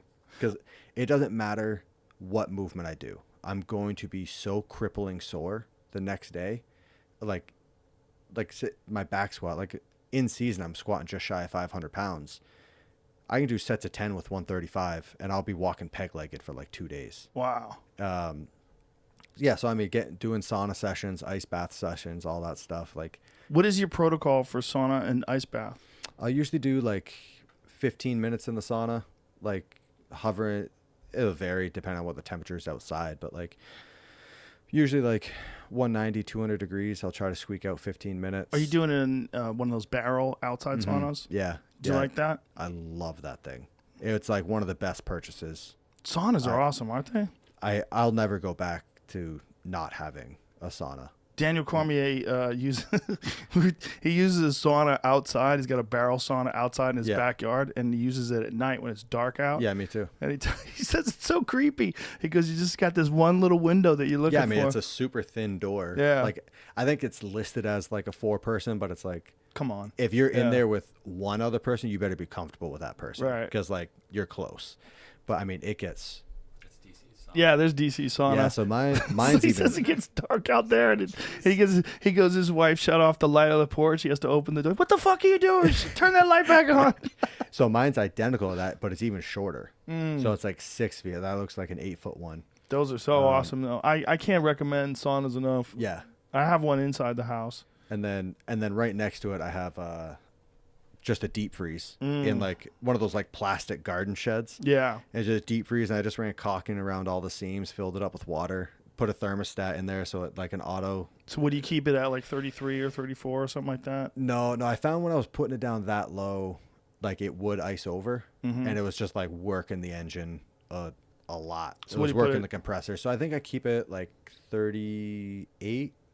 So I think it cuts off at 37. It'll kick on at like 41 or something. It's fucking cold. And how long are you doing that? Depending on like what my training looks like, but usually between 3 and 5 minutes. And I'll go back and forth between the sauna and ice bath like 3 times. In the middle of the winter, it was 35 degrees out, and I would just get in my pool because my pool doesn't have a heater. And I fucked up once, and I got in there for too long. I was in there for more like 7 minutes, somewhere around there, and I had a hard time getting out. Yeah. I was like, oh, shit, this is a problem. Like, my legs weren't working. I had a friend over training, and, like, we were going back and forth, and, like, she comes in, and, like, her lips are blue. And I was like, were you in the ice bath this whole time? She's like, yeah, like 10 minutes. I'm like, oh, my God, no. Don't do She that. could die. No. I'm like, your lips are blue, and she was going all the way in. Oh, no. Yeah, so, like, if I'm in the middle of a training week, I'll do... I'll always end on hot. Like, so I'll do the ice bath and finish on the hot. If I'm going into a rest day, I just like full-fledged, like right up to the neck, end on cold. I feel amazing, but I'm always afraid that like my muscles are tense. So I'll end on cold if I'm going into a rest day. So you're worried that like climbing out, you could pull something or something? I mean, just like if the next day I'm going into training, Right. like if things are still tight, like I want to have some time to like loosen back up before I get into another So do you training do session. like 15-3, 15-3 back and forth? Yeah. How many times do you do it? Usually 2 or 3. Like if I'm doing like 3 sauna sits, I'll do like, I mean, once you're coming out of the ice bath, it's amazing because you can have that sauna up at 200 plus, and you don't feel shit. You're just getting like the nice tinglies from all the blood starting to flow again. But yeah, I'll usually do minimum 30 minutes of intervals in the sauna. But It really is amazing how effective that is to do those I things. mean, I remember reading the stats of like you sleep better after a sauna if you do it at night, and then it like boosts your natural HGH. And I was like, I'm sold. Yeah. Anything to help that. Well, they did a come up. study out of Norway that Dr. Rhonda Patrick told me about. That they did this study where they showed that 4 times a day, I think the protocol was 170 degrees for 20 minutes. They got a 40% decrease of all-cause mortality, meaning 40% decrease in heart attacks, strokes, cancer, everything, because of the amount of heat shock proteins your body generates. No shit. Not What's a big deal, but I think it's Finland, not Norway. Thank you. Finland. I'll remember that now. Some icy place where they speak weird. Finland. So it's just massively healthy for your body. Yeah. But, you know, for a lot of folks that don't have one in their house or can't have one in their house, it sucks during COVID because, you know, you can't even go to the gym and use one. Yeah. Yeah, and like when I was in Vermont, like the gym that had one was like stone throw from my house. But then when I moved to Tennessee, I was like, I don't know where a sauna is, and there happened to be a sauna store in that town. Oh wow. And it was, I remember like going in and like people like poke their head out from the back, like from offices. They're like, "Can we help you?" So yeah, I'm looking for a sauna. They're like, "Holy shit!" Like We haven't got had- one. They're like, "We haven't had a customer in here in years." They're like, "We do all of our They sales just online." sell drugs. And so they were like, "Yeah, we're actually closing the store because nobody in this town wants saunas, and we do all of our business online." That's crazy. So they're like, "You want one of our demo models?" I was like, Dude, "Yep." in the the countdown show for this past weekend's UFC, Jan Blachowicz is from Poland, where it's obviously cold Yeah. as fuck, and he just, this is what a savage this guy is. He just goes out to the lake He's just and like, punches cuts a a hole. fucking hole in the ice Yeah. and climbs in there Yeah! like a fucking Viking. It's I mean, awesome. Once you get used to it, like people their first time getting a cold bath, they're freaking out, they're tense, like Yeah. you see them like dip a toe in, they run away. Dude, now, holy shit, I can just like you just tell yourself like, no, everything's gonna be okay. Yeah, look just at this. relax. Look at this guy. I mean, that's just a whole level. Look how comfortable he looks too, though. He's such a savage. I fucking love that dude. Now that you know about him too, watch some of his fights because it's like his bones are made out of rock or something. Yeah. It's weird. They're just a different version of a human. Yeah, he's a Viking, 100%. That's old school Viking genes. Because when he hits people, it's different. It's like he hits guys and you can see them just like boom, like what Yeah. the fuck? I mean, it's so funny. Like so many of the CrossFit competitors are from Iceland. Ah, it's of like- course. And like- powerlifters from Iceland Yeah. too. And I know like the one that I'm really close with, Katrin, like every time I see her, give her a big hug, and like she goes both hands over because she's just like got these broad shoulders on her, and it's like, how are we the same thing? You know, like you're just this different breed of a human. How about the Mountain from Game of Thor? Thrones? He's an Iceland guy too. Have you ever met him? No. He's so big. Dude, I met him, and it was like I felt like my brain like short circuiting because like he was so tall and so big. Like you can't comprehend it. He's 6'10". When I met him, he was 6'10", 440 pounds. And like 6'10", 440. yeah. And That's so crazy. and like through his shirt you could see his abs. And like we're in like this big circle. We're at a dinner and like they're going around introducing like, hey Thor, this is so and so, and like he's shaking everyone's hand and like just shaking this like bear claw of a mitt. Yeah. It was like how. Yeah. And then everywhere he goes, he has his father and his grandfather with him. He's the shortest of the three. Jesus. Yeah. Like his father's like an inch taller and his grandfather's another inch taller. It's crazy. That's meeting him, and Vikings, it's just man. like, I remember meeting him and Brian Shaw, and it's like, you guys are 400 pounds plus. Thor's 440. What the fuck? Like, Yeah, look at him. With his dad and his grandfather. That's crazy. yeah, last time I was with Thor, it was like at a competition, and he was about to go. Like, he was competing. And so I'm talking to my buddy Rob. He just finished the event. And so I'm like, all right, Thor's about to go out. I won't say hi. Like, he's getting ready. And, like, we're in this little circle of people, and Thor's sitting right on the outside. And then it's just like this, like, tree branch, this tree trunk just reached through and just, like, gave me knuckles. And I was like, sup, Thor? Fucking huge human. Did you ever see what he used to look like? Before he got giant? Before he got thick? No. He was thin, like a Well, I mean- basketball player. Well, I like same with Brian Shaw. Like you see Brian Shaw's high school basketball photo, and it's like, oh, you're 6'8", like, and not Yeah, just like this wide. like a basketball player. Yeah. Yeah. And then they just Lifted weights. get huge. Ate everything. Ate lambs. Dude, Yeah. those guys' diets are. What is that? Oh my god. Is that what he used to look like? doesn't- 2006, 2009, he went trans for a little bit, and then 2015. I mean, you see him now. Like he's lost. I would love to know how much weight he's lost now. Oh, has he lost weight? Oh, he's way down. Oh, really? Because he's doing a boxing match. Oh, And I think that's he right. retired from strongman, I think. Yeah. Why is he doing a boxing match? He had one match. Did you see it?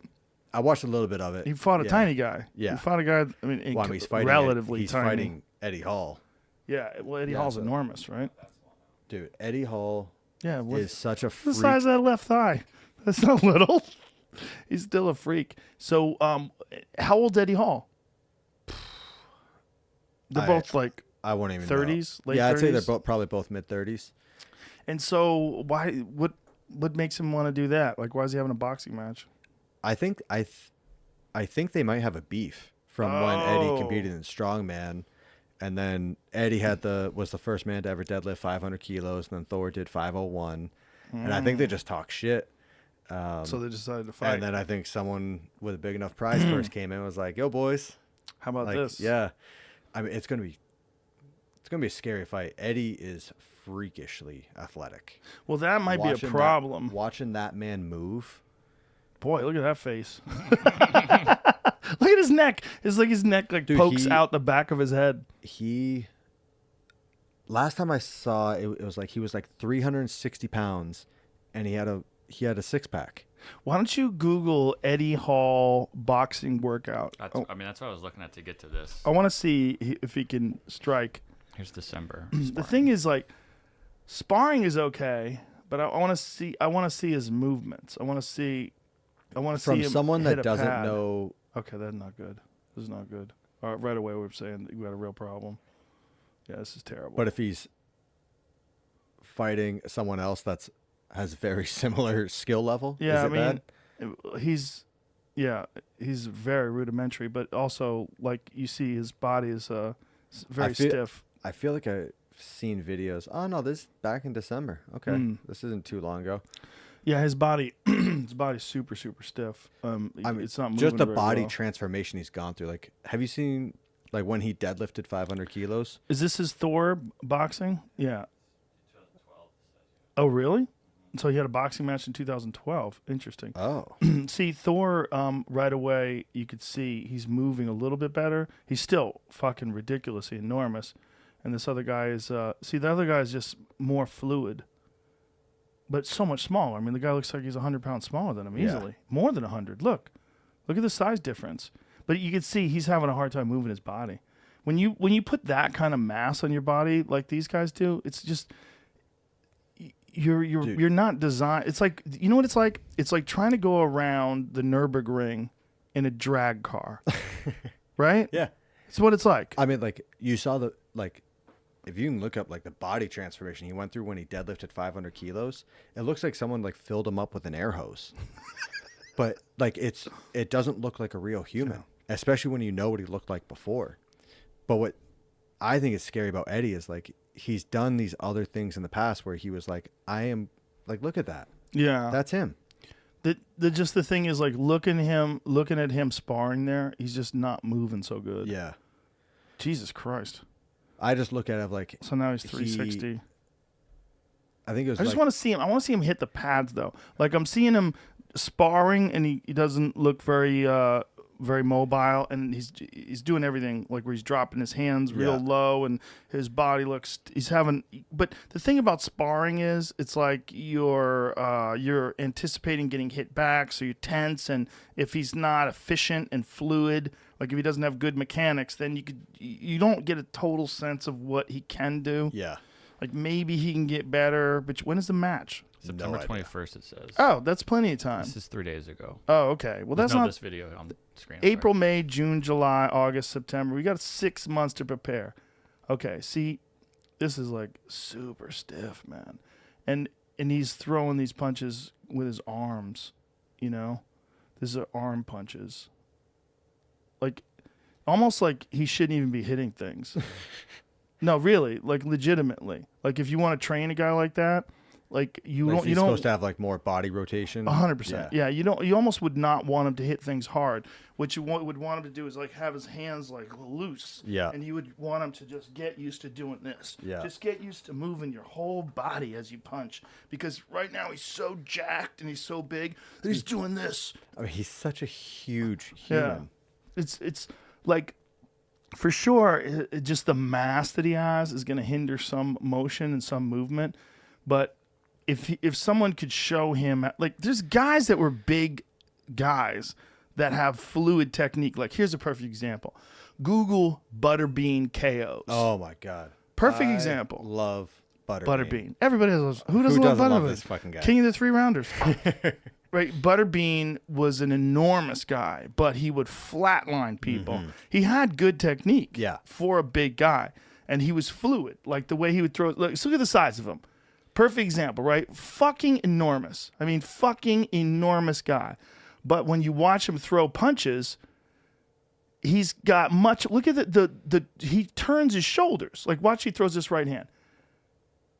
He turns his body into it as much as he can with all Yeah. that fucking mass. Look at that. There's a perfect example. See that left hook he just landed? Go back that up just a wee bit, please. Watch how he tags this guy. He throws it. Well, boom, right there. See, he's turning his body into these punches. Yeah. And that's the difference. He uses his whole body. He's still enormous, but as he's punching, he punches through the hips. His feet are connected to the floor. I mean, he's an efficient puncher. And that's what I would tell that guy. Like, if you brought that guy to, any world-class boxing trainer, you bring him to Virgil Hill or something like that, what they're going to do, the first thing they're going to do is teach the guy how to punch. Just how to be loose. Mechanics. I'm just mechanics excited are important. to watch what he does, because like when he got into World's Strongest Man, he like said his claim. He's like, no, it's not an opinion. I'm going to win the World's Strongest Man. And then he won it in 2017. Is this Thor here? And then he See, this did is the so same much thing better. with the deadlift. This is so much better. This is how you see how he's just touching these things. You can't hit those things hard, right? Because they're just these little flimsy little sticks. So what he's doing is just touching them, but he's rotating his body. Huh. See how he's moving his feet and everything like this? Yeah. This is much better. Much better. Doesn't mean he's going to win, right? Eddie Hall could catch him and knock him out. Anything can happen, right? They're just punching each other, and they're both not that good. But he looks way better here because this is a guy that like seems to be really paying attention to fundamentals and technique. Because he's whoever his coach is, that guy's Doing it right. He's doing it perfect. Excellent. That's what I would tell the guy to do. See how he's just touching things and moving his body, like turning his hips and everything like that? That's really what Yeah. you want to do. Any other video I've seen of Thor, he didn't look that good. That's Yeah. impressive that he's moving like that. He's taking it serious. I mean, it'll be a fun. I'm excited to see. Like, How much do you think they're going to make? I think they each got $1 million. Pay-per-view. So they probably guaranteed him $1 million. Yeah. And then they get some sort of back end on pay-per-view. I mean, I just want to know, like, are these going to be like 30-second rounds with like 3 minutes rest in between? Like, what's going to happen? Well, hopefully they'll be real rounds, but the Mike Tyson Roy Jones Jr. fight was only 2 minutes. They were 2 minute rounds. Yeah, man. They were mad. They were mad. They're like, this is what the women do. The women fight 2 minute rounds, which is probably pissed off the women. They're like, hey, easy. Man, But Mike Tyson's supposed to be fighting Evander Holyfield next. no shit. Yeah. Evander Holyfield's been training for a long time. He's been working his way up, and in the beginning he looked a little sluggish and slow, but now he looks pretty fucking good. He's been Evander? Evander. Yeah. He looks pretty fucking good. He's been like real steady with his training and posting it on social media almost every day. He posts something. Dude, Mike's still scary though. Oh yeah. That man. So's Evander. Yeah. I mean, Evander yeah. Holyfield has a bulletproof mind. His mind is bulletproof. You can beat him. Guys have beat him before, but he's never gonna quit. Yeah. You're gonna have to shut him off. You're gonna have to drop him and beat him up. I mean, I think I'm a Tyson fan through and like I love that. Oh, who dude's doesn't love Tyson? training mentality? Yeah. Like, Evander beat him twice. I remember seeing the video where he's talking about like how scared he is when he's training. Yeah, and we all played stuff. that the other day. Yeah. Dude, I saw that and I just related so much to it because like I train scared. Like everyone else is training to win, and to win they gotta beat me or like everyone else. So it's like you're just training scared all the time. And like I thought there was something wrong with me when I was nervous going out from the warm-up area onto the competition floor. Like, I was like, man, I'm not a confident person. I have these insecurities that are coming out. And then hearing him talk about, like, when I'm in the warm-up area, or like when I'm in my locker room, like, I want to cry. I'm so scared. I'm about to go into a ring with this man who's trying to take my head off. And I was like, oh shit. Okay, it's not just me. Like, this is the most ruthless human ever, and he's having these feelings too. Okay. And then, like, when he talked about, like, going out on the floor, he said, by the time I'm in the ring, I am God. Yeah. And I was like, oh shit.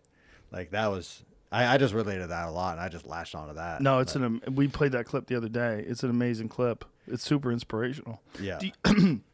Did you feel different defending your world title? Like, when you won it and then trying to win it a second time, did you feel different? Yeah, I mean, each year was different. But yeah, I remember the first time, you know, I remember the feeling the first time. It was just a big relief, you know, because I had competed twice and I took second place 2 times in a row. And then I was starting to realize, like, oh man, I might finish this CrossFit thing without ever winning. Like, that's a real possibility. And so I remember winning the first time. I was like, okay, that weight's lifted off. You know, there's not this, like, I'm going to leave this career with nothing. But then, I mean, it's just hearing other people talking shit of, like, oh, last year was a fluke, you can't do it again, or like, Wait a minute. How could anybody say it's a fluke to win the CrossFit Games? That is literally the dumbest fucking thing. Dude, when you look at the volume of work you guys have to do. Dude, I had the director of the CrossFit Games. After I had won 4 times, 3 of these wins, I broke the record for margin of victory. Like, the best win of Games history. I've set and broken that record 3 times.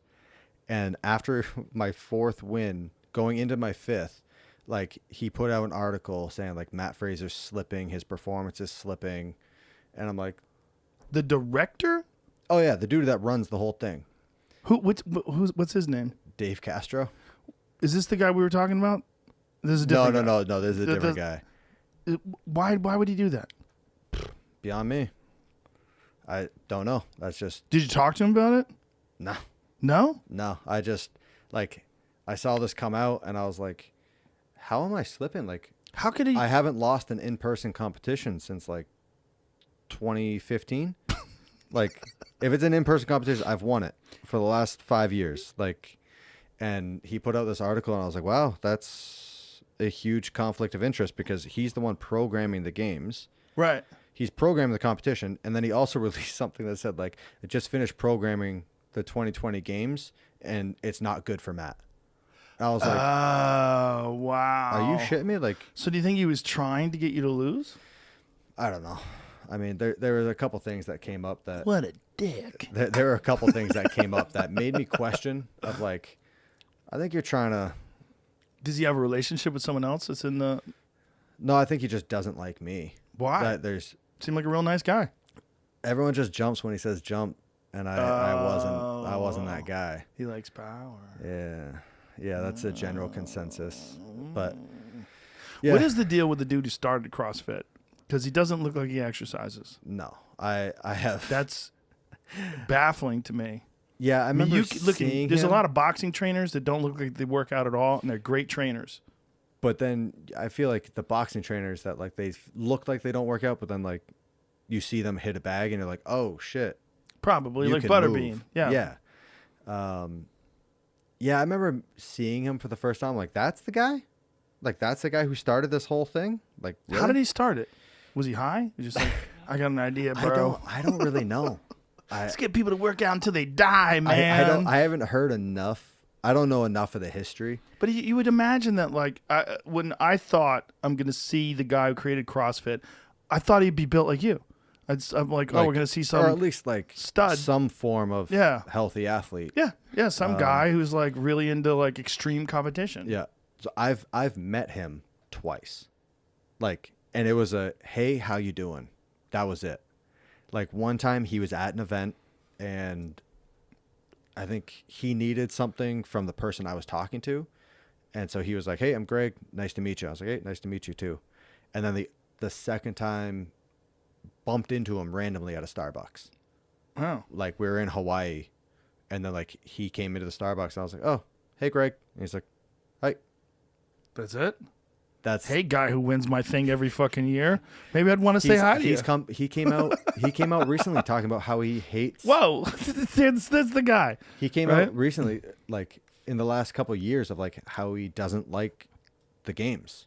What? Yeah, he was like, I don't. It made him rich as fuck. Yeah, How does he not like the games? because he was saying like it's not what CrossFit's about. CrossFit's about the everyday person going into the affiliate, and it's like, yeah, that's true, but like this is a pretty good promoter Yeah. for the other part, and like during one interview he was saying, he's like, yeah, what's to say like, you know, if one person's running away with the competition, I don't do something to like change at the last minute so they don't win. And I'm sitting there like, I'm trying to make my livelihood off this, guys. Like it'd be cool if you didn't intentionally try to ruin this for me. Like, how do you not, like when someone says something like that guy said, where he said it doesn't look good for Matt, and then you win it again?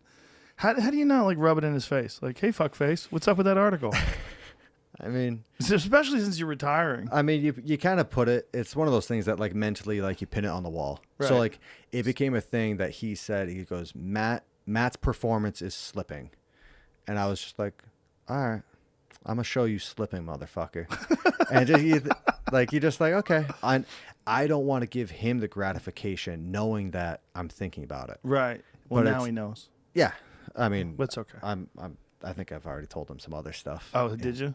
I mean, it's just a weird relationship because it's like, yeah, he says stuff like that, like publicly. And it's like, Yeah. if I'm friends with someone, yeah, I'll talk shit to you all day long to your face. I would never go to a publication and say it without like giving you a heads up or. Well, not only whatever that, it when was, but you say something like that has no basis in fact, yeah, when you say he's slipping, and then you go, well, let's look at his performances. Actually, he's not slipping at all. yeah, Like, look, he's fucking dominating everything he gets into. So how's he slipping? yeah. You It want was, him to slip? Is that what it is? Yeah, I mean, Don't- it's been pretty obvious in knowing that he doesn't like me, and he hasn't liked me for a long time. Do you think maybe like people don't like it when someone just kicks too much ass? Like they get a little upset and they go, "This is See, I'd I like don't know if it's different that. people I to think it win was- every year." I think it's good for the sport. I think it's good on either extreme. Like it's fun to watch someone that just like repeats and Yeah. keeps getting better and better. And I also think it's awesome for a nail biter coming down to the last workout to see who's going to pull it off, you know? Yeah. But I think with him, like I got treated a certain way. Like I wasn't jumping when he said jump. Like I got treated a certain way when I first came into the sport. And it was basically like, whatever, like you're nobody. And so I was like, okay, like I have your card. I know that's how you act now. And then like he tried to be nice to me once I had some success in the space. And I was just like, no, I'm good. And it was like one competition. It was like all the top ranked people from each country get on a team. And it's called the Invitational. And I was the second ranked American after my rookie year in the competition. And I was all excited, like to be on this team and go to this competition. And then they skipped right over me. They took the number 1 and number 3 guy. And I'm like, what the fuck? Like no one ever called me, explained this, nothing. And so then like every year after that, when they're like, hey, you're invited to be on the Invitational, I was like, nah, I'm good. Like, thanks. Like, I'm still waiting on that invite from 2014. But yeah, what are you going to do? What are you gonna do? Yeah. The guy who invented it looks like he's Charles Bukowski's kid, doesn't he? Yeah, he's, I looked a little more. He apparently was born with polio, according to the article. Whoa. And he taught himself, it said, to become a gymnast. And there's a picture of him as a gymnast, Oh, younger shit. on the rings, and got injured on a dismount. Oh, The story I just so he got injured, then he couldn't work out anymore. Yeah. But that was all before CrossFit. So Oh, Interesting. interesting. Okay, yeah. that makes sense. He's his own guy. Like he's the stories you hear, it's like, holy shit, that's real, huh?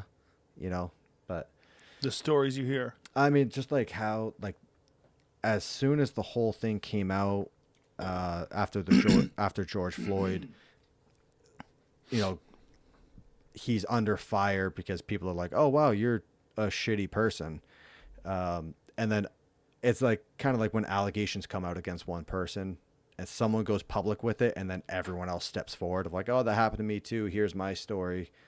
And those stories started coming out, and people like had conversations with them where they recorded it.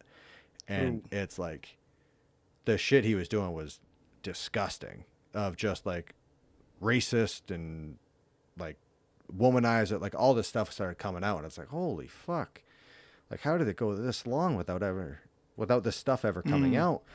So anyways, he sold the company. It's in someone else's hands now, and we'll see what happens. Now, the CrossFit as a company, when someone starts a gym, like if they start a CrossFit gym, do they buy a franchise? Like, how does it work? I think you basically pay an annual fee to use the word CrossFit. And then once you have that name, you can do whatever you want in there. Yeah. So, like, you construct the workouts entirely your own. Yeah. So do you have to know what you're doing? Like, I've never done CrossFit. Could I just open a CrossFit gym and start calling it CrossFit, or do I have to take classes? I think you need to have your like CrossFit L1. Like you need to take their course. You take a course, Which you learn the things. It's a weekend course. Oh, is it? Yeah. Yeah. So Yeah, you don't really I have to took be it. an expert. I took it way back in the day. Oh. I was trying to impress a girl that was doing it. So I was like, yeah, I'll do it. Yeah, I love this. And yeah, so that was an interesting experience. So it's not like teaching karate. Like, you have to get a black belt. I mean, it's a 2-day course or 3-day course maybe. So you don't even really have to be fit to own a CrossFit gym? No, there's no requirements on any of that stuff. You just pay your annual fee and keep her going. They have a lot of CrossFit gyms, though. They must be raking it in. If you Yeah, think about it. I mean, COVID, like all the lockdowns, Yeah. crushed CrossFit businesses. Crushed jiu-jitsu. Yeah, Yeah. like anything where you're like, Comedy clubs. Yeah. It crushed everything. yeah. Restaurants. Yeah, so I think the intent is good of like, this is your business, run it however you want. Right. And it's like the cream rises to the top, you know, the good ones flourish and they keep expanding, they open up more locations, all this stuff. And then it's like, if you're not putting the effort in to program well and your members aren't seeing results, well, they're only going to stick around for so long and you're only going to stay in business for so long. So I think the intent of it is great, of like, no, like it's your business, do whatever you want. But there's definitely some places that kind of abuse it, and it just gives it a bad name. Like if there's no one in there regulating some Joe Schmo jumping up and doing ring muscle ups, Right. well, it's like, yeah, you're going to get a slap tear in your shoulder or do something. Like I've met multiple surgeons that they're like, oh, you do CrossFit? Oh yeah. CrossFit paid for my yacht. Like just like from doing shoulder surgeries. What a dick. And yeah, it's like, CrossFit paid for my yacht. yeah. And it's just so straight up. I'm like, yeah, I'm not surprised. Like Yeah. if you don't have someone actually coaching you, yeah, Right. of course it's going to be bad news. So like if I just walked into a gym and just started sparring, Right. like, no, it's going to go terribly. Yeah. I'm going to get hurt. Yeah, that's the argument that I always hear about CrossFit, against CrossFit, is that all those this is the argument that Steve Maxwell used to have, was that all those movements are not designed for a competition. They're designed to strengthen you for a competition. Like whether it's clean press or, Yeah. kettlebell presses or whatever you're doing. Like what those are good for is strengthening your body for Yeah. other athletic endeavors. And he thought, this is just one man's opinion. Yeah. He thought that doing those in a competition is not wise. And then that these Olympic lifts for repetitions, it's not wise to do that. And he didn't feel like it was good. Yeah, I mean, I definitely see that side. For me personally, I'm like, okay, like if these weren't good, like I shouldn't be walking. Yeah, but see, I think you're a perfect example of how to do it the right way. And I think it's really interesting, you coming from that weightlifting background, Yeah. that you did have all this excellent form and incredible strength. I'll watch people competing and say it's like 95-pound snatches. By the end, I'm like, stop, like just put the bar down. Like, what are you doing? Like your back's not tight. You're not setting your hips. Like the bar's swinging away. Like Right. you're doing everything wrong. Yeah. You were doing it right. Why did you change? You got fatigued and you started Yeah. spazzing. Yeah, so I think it doesn't matter what the sport is, what the movement Yeah. is. I just if get you so start doing scared. it incorrectly. Yeah. When I see those injuries, man, when I see like people dropping weights on their heads and shit, when they get exhausted and their muscles fail, I'm sure you've seen some of those videos. yeah. They're horrific. Yeah. Oh yeah, it's yeah. I mean, I've dropped bars on my head when I was doing Olympic weightlifting. Oh, you God. know, You dropped a it's- bar on your head? Yeah, like going for like a snatch, and it was like, I don't know, my head wasn't in the right place, and like just like elbows buckled, and it came down to the back of my neck. Oh. There's actually one video. I have a buddy. He dislocated both wrists. He was doing cleans. It's on YouTube if you want to watch that. But yeah, he was doing hang cleans with straps on, and like 365 pounds, and he's doing a triple. And yep. Oh, boy. I'm scared. So this is Zach Critch. The whole recovery from this. Here it comes. So he's strapped on so he can't dump the bar, and his elbows hit the platform. Boom. Just popped off both wrists. Oh, boy. I don't want to see this. Yeah, I mean, it's not graphic, but it's just like he went to dump the bar. So, like, if you're tipping backwards on the clean, you keep it on. Like, you keep it on your shoulders. Right. But he went to dump it at the last minute, and his elbows hit the ground, and it just ripped off both his hands. But he made a full... it was like a multiple-year recovery. So, like, that video, I was the kid on the platform next to him. That was me at the Olympic Training Center. And I remember watching it happen, and, like, he screamed like he was, like, flailing around in pain.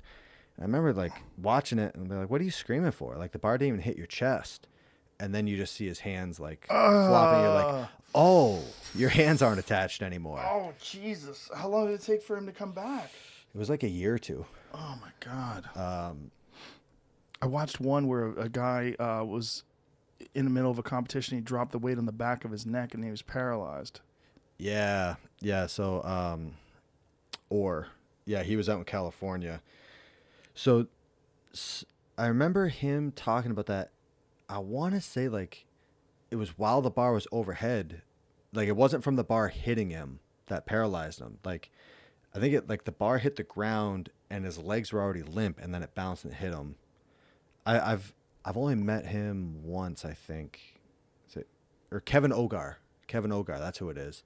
Yeah, super unfortunate mistake. Like, I'm not 100% sure what happened there, but yeah, that was during a competition, like 5 or 6 years ago. And he's paralyzed, right? Yeah, he's in a chair.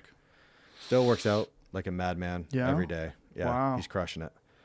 But yeah, I mean, you look at any sport, like if someone walked into a powerlifting gym and was like, I want to back squat 600 and just loaded up 600 and went for a rep, it's like, Yeah. well, yeah, of course you're going to get. There's an issue that happens sometimes in MMA gyms where guys dive on a guillotine. Like they dive for a takedown, and then as they're diving for a takedown, their opponent gets them in a guillotine. And so as they go down, their head hits the ground first. And their head hits the ground with both of their body weights. Right, so they're shooting for a double, right? The guy takes a guillotine and they hit head first, and so you've got, if you're 200 pounds and the guy's 200 pounds, you got 400 pounds on the top of your head, and it just pops their neck. It's happened a few times where guys have been. Is this him? Oh, Jesus Christ!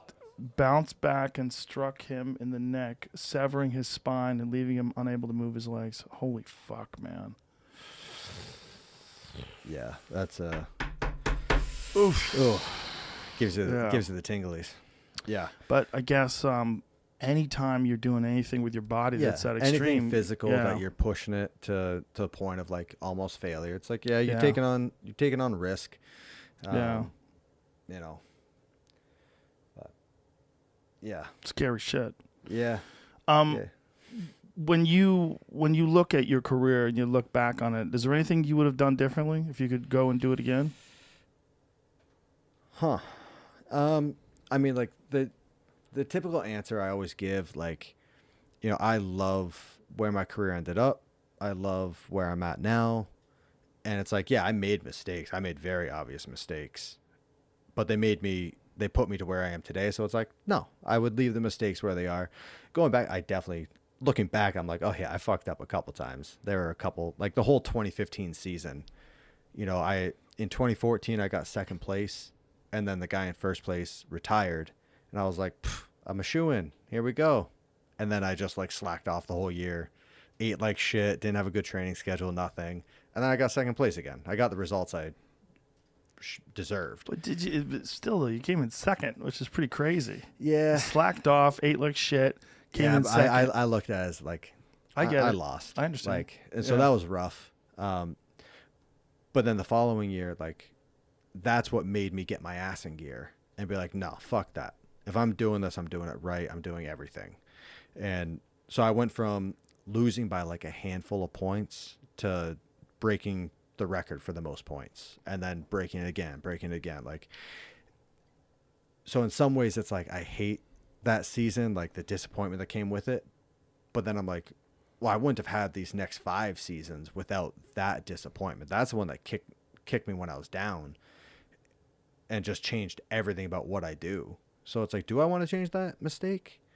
Like, no, it was a failure, but I learned from it. So it's like, thank God that happened. Because if I had won in that 15 season, well, I would have thought I could keep out training a bad diet. I could train inconsistently and be good enough. I could stay up late and not give a fuck. Like, I would have kept all those habits. So, what is the difference in training? Like, what did you do differently when the next season rolled around and you knew you didn't want to come in second place again? What did you alter? I mean, so like going in the whole 2015 season, like I was a barbell specialist. I came from an Olympic weightlifting background, so I was like, I never need to touch a barbell. So I never did weightlifting. You know, I just kept getting better at the cardio to the point that I didn't realize that my weightlifting was now turning into a weakness. You know, staying up super, super late. Like I'm newly, I took a semester part-time at college. And so, you know, just staying up until 3-4 in the morning, sleep until noon.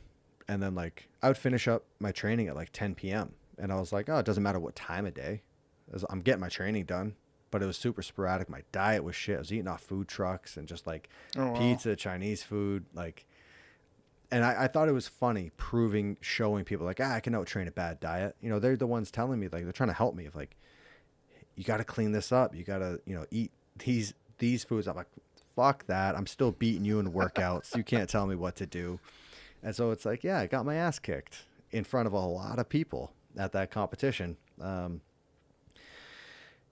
Yeah, I think I don't know if I would change a single fucking thing. You know, there's some relationships that like I said some shit that I regret, but it's like, what are you gonna do? It's part of being a person, right? Yeah, exactly, right? That's how people learn, you know, and I think that losing for a lot of folks, failure is one of the best motivators ever. Yeah. That feeling when you know you could have done better and now you go, okay, now I get it. I think it's one of the best feelings ever when you change from it and you get on the other side of it. Because I remember like doing interviews of like, and I had my 2 medals hanging and I was like, I fucking hate that medal. Like I hate it. Now it's my favorite one. I'm like, yo, if it weren't for that one, I wouldn't have these 5 gold ones. Yeah. Like there's zero chance. I may have one other gold one, but I would have kept up those shitty habits. I wouldn't have made that big life altering switch to dedicate everything to it. Yeah. I mean, I look at, for the last like 5 years, it's like everything you do during the day, it's like it's going to bring you closer to your goal. It's going to move you away from your goal. And so I remember that first year, I was like, 1 year of your life, that ain't shit. Like to dedicate that towards your goal and then it doesn't pan out, you lost 1 year. Whoop-de-doo. And I was like, every decision I make is going to be only towards my goal. And then I did that and it was like, there were some parts that sucked, you know, like my buddy's getting married and I can't go to the bachelor party. My girlfriend lives in Rhode Island. I live in Vermont, and getting close to a competition, I can't drive down to see her, you know, shit like that. So it's like, yeah, that was a bummer, but I told myself I'm taking 1 year to dedicate towards, and then I did it and I was like, oh shit, I won by a lot. This is cool. All right, let me keep doubling down on this. What else can I improve on all right, I don't need to drive to the health and fitness club to get in the sauna. I bought a sauna, brought it to my house, you know, shit like that. Optimizing my sleep schedule, like bringing in all these tools to help me get better sleep, you know. And like, what kind of tools to get you better sleep? So like the one that I've used for a long time, it's called a Dawn simulator. So like it's just looks like a giant light bulb next to your bed, and it wakes you up with light instead of sound, and it does like a simulated sunset as well. So it's like you get into bed and like the light's on and it slowly dims down. And so it's like your body reacts to that and just starts pumping melatonin because it's like, yo, sun's setting, it's time for bed. And you're just sitting there like reading a book, and before you know it, you're just nodding off. So that's been a huge help. I got you ever seen those cooling pads? It's like radiant cooling for your mattress. Mm-hmm. I got one of those. Holy shit. I'll never go back. Really? Especially like working out so much, my core temperature's just always through the roof. I'm always sweating through sheets. Got one of those, and it's like when you bring your body temperature down, you're able to get into a deeper sleep, hit that like whatever REM cycles and all that jazz. It was an absolute game changer because I was waking up middle of every night, 2 a.m. Always wake up, have to kick off the blankets, like whatever. Had that, and it was like that was the first time I ever slept through the night. It was just one of those cooling pads, like completely blacking out the windows, having a white noise machine, you know, all that type of stuff. But I don't think people realize how beneficial sleep is. It's like if sleep and hydration came in pill form and cost $100, you couldn't keep that shit on the shelves. It's like that right there is just it's like a cheat code. So when I'm training and competing, I'm sleeping minimum 10 hours. I'm just always guzzling down water, you know, simple shit like that. But it's so elementary that people just kind of like toss it off to the side. It's like listening to your mom be like, make sure you get your 8 hours of sleep. And you're like, yeah, whatever, mom, you know, fuck it. But yeah, I mean, yeah, I'm trying to think like what else I got at my house that's kind of like a good tool. But yeah. Well, listen, man, what you did is pretty fucking incredible, and I love the fact that you walked away when you're in your prime. Thank you. I think it's awesome. It's Yeah. like, why stick around? You won 5 years in a row. See ya, tip of the hat. I mean, I'm just Good excited. luck, fuckers. I'm just excited. Like, all right, did that, you know. Well, you could do anything, man. A guy like you can win the CrossFit Games 5 years in a row. You could literally do anything. All you have to do is just decide. Yeah, I'm excited for it. You know, like just getting in contact with the right people of, all right, like I love working towards something. It's like, all right, I just need to find that new thing that I'm going to dedicate all my time and energy to. Yeah, so I mean, I'm excited. And it's kind of the same as like when my weightlifting career ended, I dedicate everything to school. Then my school career ended, I dedicate everything to CrossFit. I'm like, this is just the next thing. Like how I do anything is there's no moderation. I dive fully in. I commit myself. I want to learn everything about everything. Yeah, so I mean, and you're still only 31, man. You could literally do anything. Yeah. I mean, the kind of hopefully dedication. got lots of time. You got a lot of time, man. And if you don't, you don't. Yeah. Whatever. Well, hey, brother, it was very nice meeting you. I appreciate it very much. Yeah. Thank you for having me. Super impressive what you've done with your life. And good luck with everything else, man. Thank you. Appreciate it. All right. Bye, everybody.